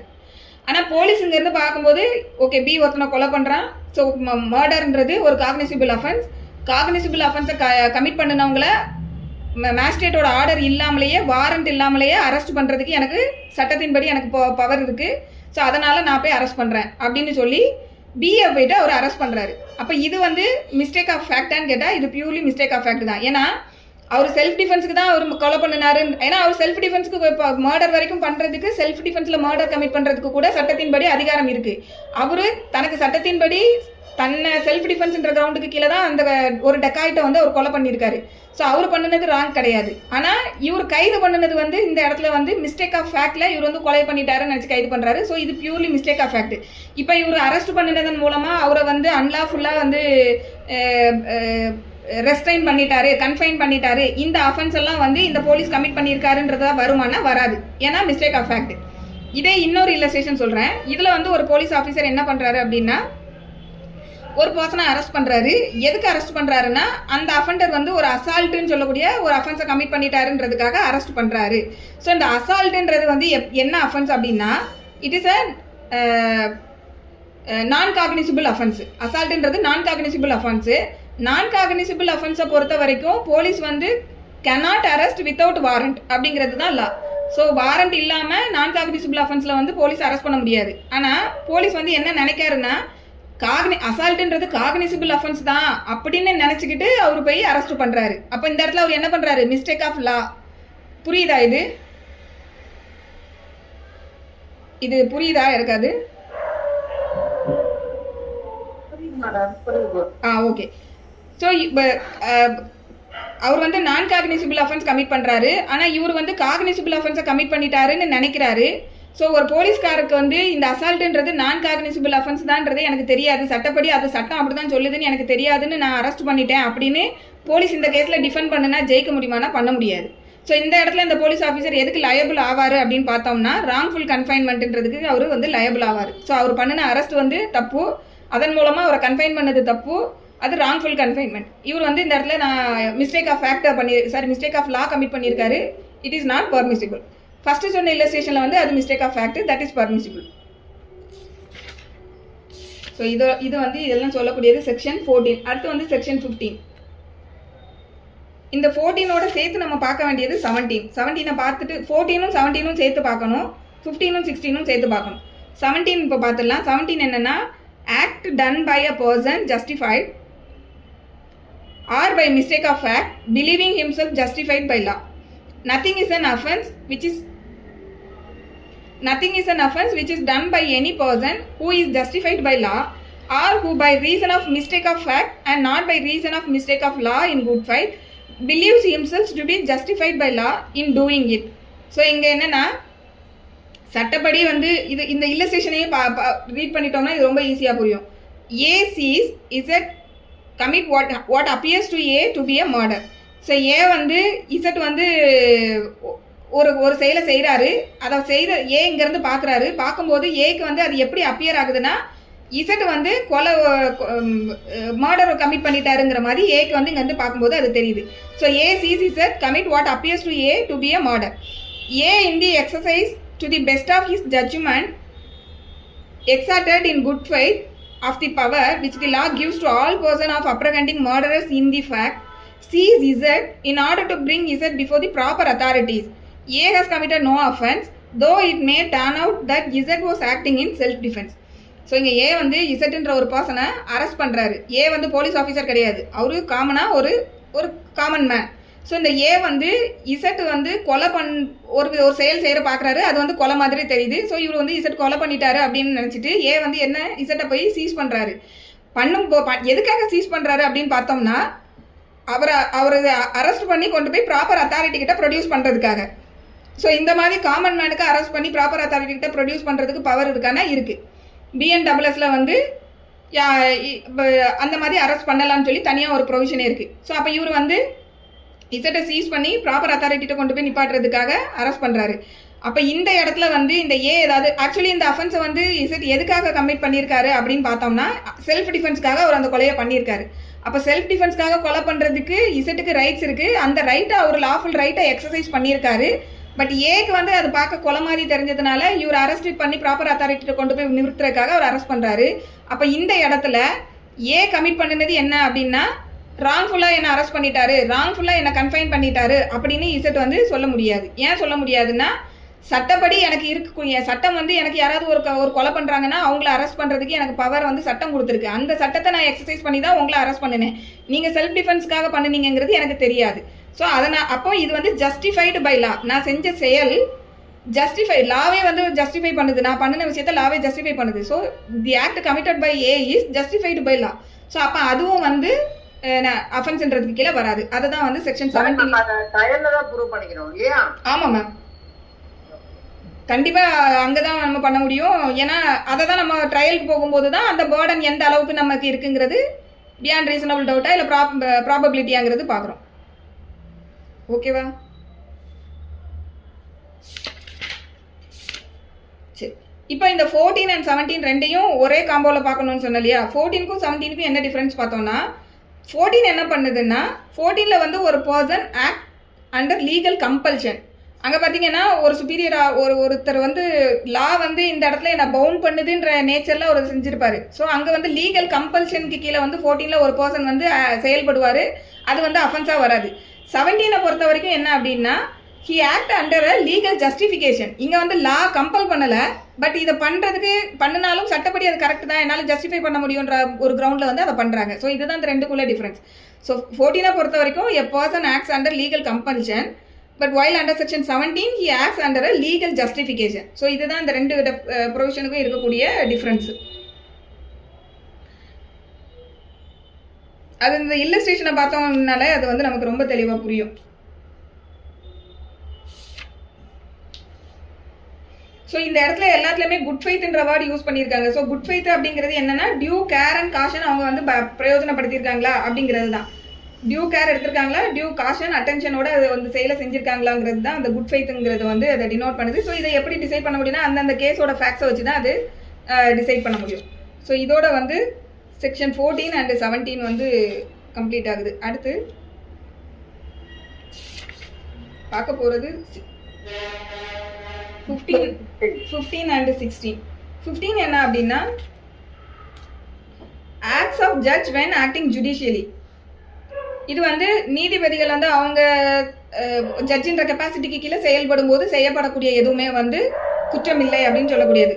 Nothing is an offense which is done by a judge when acting judicially in the exercise of any power which is or with in good faith believes to be given to him by law. So யார் இங்கே அந்த செயலை செய்கிறாங்க, judge தான் வந்து ஒரு செயலை செய்கிறாங்க. எந்த கெப்பாசிட்டியில் செய்கிறாங்க அப்படின்னா அவங்க வந்து ஆக்டிங் ஜுடிஷியலி, அந்த ஜட்ஜின் கெப்பாசிட்டியில் அவர் அந்த இதை செய்கிறாரு. அதுக்கப்புறம் பார்த்தோன்னா அவங்களுக்கு கொடுக்கப்பட்ட அந்த பவரை எக்ஸசைஸ் பண்ணும்போது அவங்க செய்யப்பட்ட செயலாக இருக்கணும். ஸோ இது அதுக்கப்புறம் குட் ஃபெய்த்தில் அவங்க செஞ்சுருக்கணும். இது எல்லாம் இருந்ததுன்னா அது வந்து அஃபென்ஸ் கிடையாது அப்படிங்கிறது இந்த செக்ஷன் 15. இப்போ இது என்னன்னா ஜட்ஜஸ்க்கு ப்ரொடெக்ஷன் கொடுக்குறாங்க. ஏன்னா அவங்க ஃபியர்லெஸ்ஸாக வந்து இண்டிபெண்ட்டாக செயல்பட்டால் மட்டும்தான் அவங்களோட ஜஸ்டிஸை வந்து அட்மினிஸ்டர் பண்ண முடியும் அப்படின்ற அந்த பேசிக் பிரின்சிபலுக்கு கீழே இட் இஸ் அப்சல்யூட் நெசசிட்டி அப்படின்றது. ஏன்னா அவங்களுக்கு இந்த இது இருந்தால் தான் அவங்களால செயல்பட முடியும். ஸோ அந்த பேசிஸில் கொடுக்கக்கூடிய ஒரு இது இந்த இம்யூன் வந்து அதில் தான் கொடுத்துருக்காங்க. ஸோ இதை வந்து அவங்க எக்ஸசைஸ் பண்ணணும்னா என்னெல்லாம் இருக்கணும்னா act must have been done by a judge in discharge of his official duty, அது இருக்கணும். அடுத்து act done must be within his jurisdiction. அவர் அந்த ஜட்ஜு அப்படிங்கும்போது எப்போவுமே ஜட்ஜஸ்க்கு வந்து ஒரு இது சொல்லுவாங்க என்னென்னா they have to act within the 4 corner of law அப்படின்னு சொல்லுவாங்க. அந்த சட்டத்தினோட 4 கார்னருக்குள்ளே அவங்க ஃபங்க்ஷன் ஆகணும். அதை தாண்டி அவங்க வெளியில் அந்த லிமிட்டை தாண்டி போகக்கூடாது. ஸோ அதை தான் இங்கேயும் the act done must be within his jurisdiction, அவங்களோட ஜூரிஸ்டிக்ஷனுக்குள்ள அவங்க செயல்பட்டுருக்கணும். And the act must be performed in good faith. So அவங்க செய்த அந்த செயல் வந்து குட் ஃபெய்த்தில் அவங்க பண்ணியிருக்கணும். ஸோ இது எல்லாம் இருந்ததுன்னா இந்த இம்யூன் வந்து ஜுடிஷியல் ஆஃபீஸர்ஸ்க்கு வந்து இதில் கிடைக்கும்.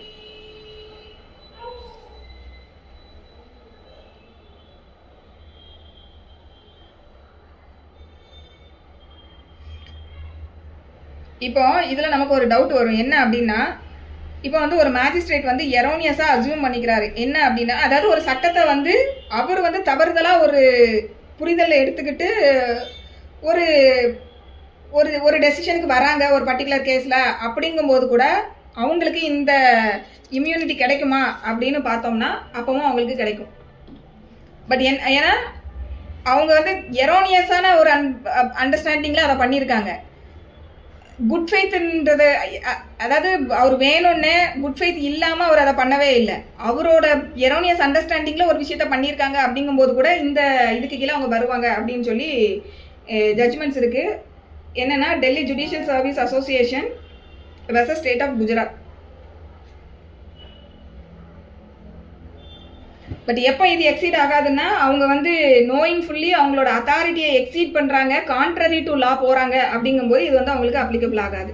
ஸோ இதுதான் வந்து இந்த கேஸில் சொன்னது.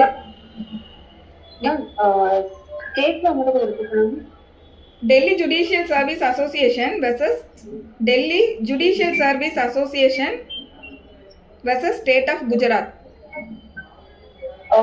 ஓகேவா? பட் அதுக்காக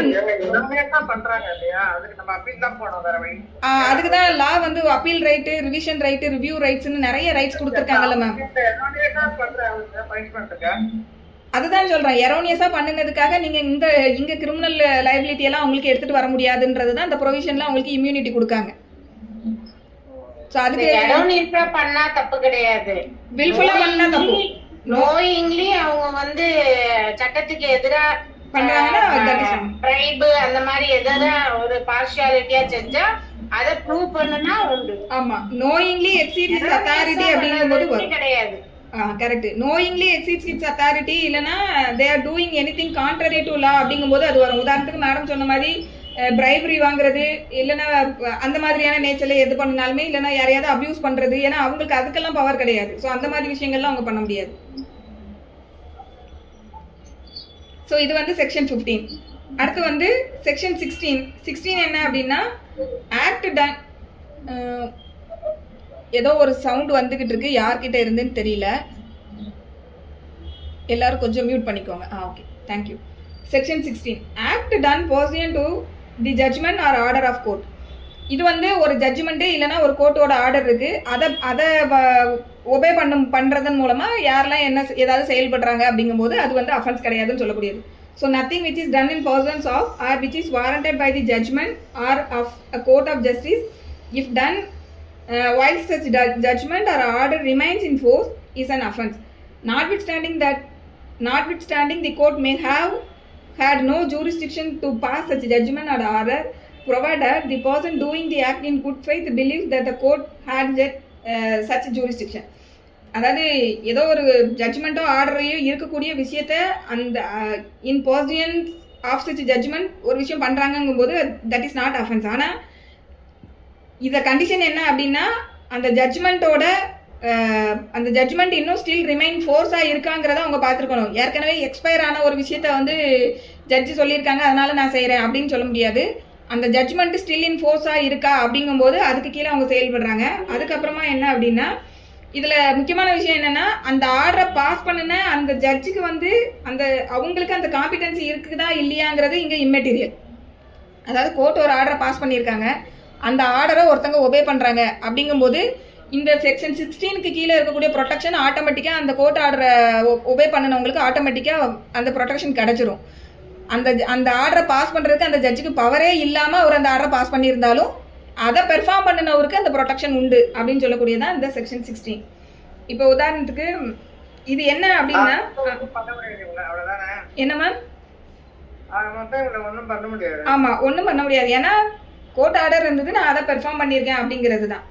அதை போய் அது அந்த ஆர்டரை கொடுத்த ஜட்ஜுக்கு பவர் இருக்கா, அவருக்கு காம்பிடன்சி இருந்தான்றதெல்லாம் இவங்க பார்த்துக்கிட்டு இருக்கணுன்றது அவசியம் கிடையாது. So that is immaterial. ஆமாம். ஸோ இது வந்து என்னன்னா it grants immunity to ministerial officers, அவ்வளோதான், வேற ஒன்றும் கிடையாது. அவங்க அந்த authority under the authority of court of லான்றதுக்கு கீழே அவங்க செயல்படுறாங்கன்றதுக்கு கீழே இந்த ப்ரொடெக்ஷனை வந்து கொடுக்குறாங்க, வேற ஒன்றும் கிடையாது. இப்போ உதாரணத்துக்கு இப்போ நான் சொன்னேன் இல்லையா, அந்த ஜட்ஜுக்கு வந்து அந்த ஆர்டர் கொடுக்கறதுக்கு காம்பிடன்சி இருக்கா அப்படின்றதுக்கு ஒரு இல்லஸ்ட்ரேஷன் சொல்கிறேன். ஒரு மேஜிஸ்ட்ரேட் இருக்காங்க, அந்த மேஜிஸ்ட்ரேட் வந்து கேம்பிளிங் ஆக்டுக்கு கீழே சர்ச் வாரண்ட் இஷ்யூ பண்ணுறதுக்கு மேஜிஸ்ட்ரேட்டுக்கு பவர் இருக்குது. ஆனால் எப்போ அவங்க சர்ச் வாரண்ட் இஷ்யூ பண்ணலன்னா கிரெடிபிள் இன்ஃபர்மேஷன் அந்த மேஜிஸ்ட்ரேட்டுக்கு கிடைக்குது, கேம்பிளிங் ஒரு இடத்துல நடக்குதுன்னு சொல்லி ஒரு கிரெடிபிள் இன்ஃபர்மேஷன் கிடைக்குதுங்கிற பட்சத்தில் அந்த மேஜிஸ்ட்ரேட் சர்ச் வாரண்ட் வந்து இஷ்யூ பண்ணலாம்.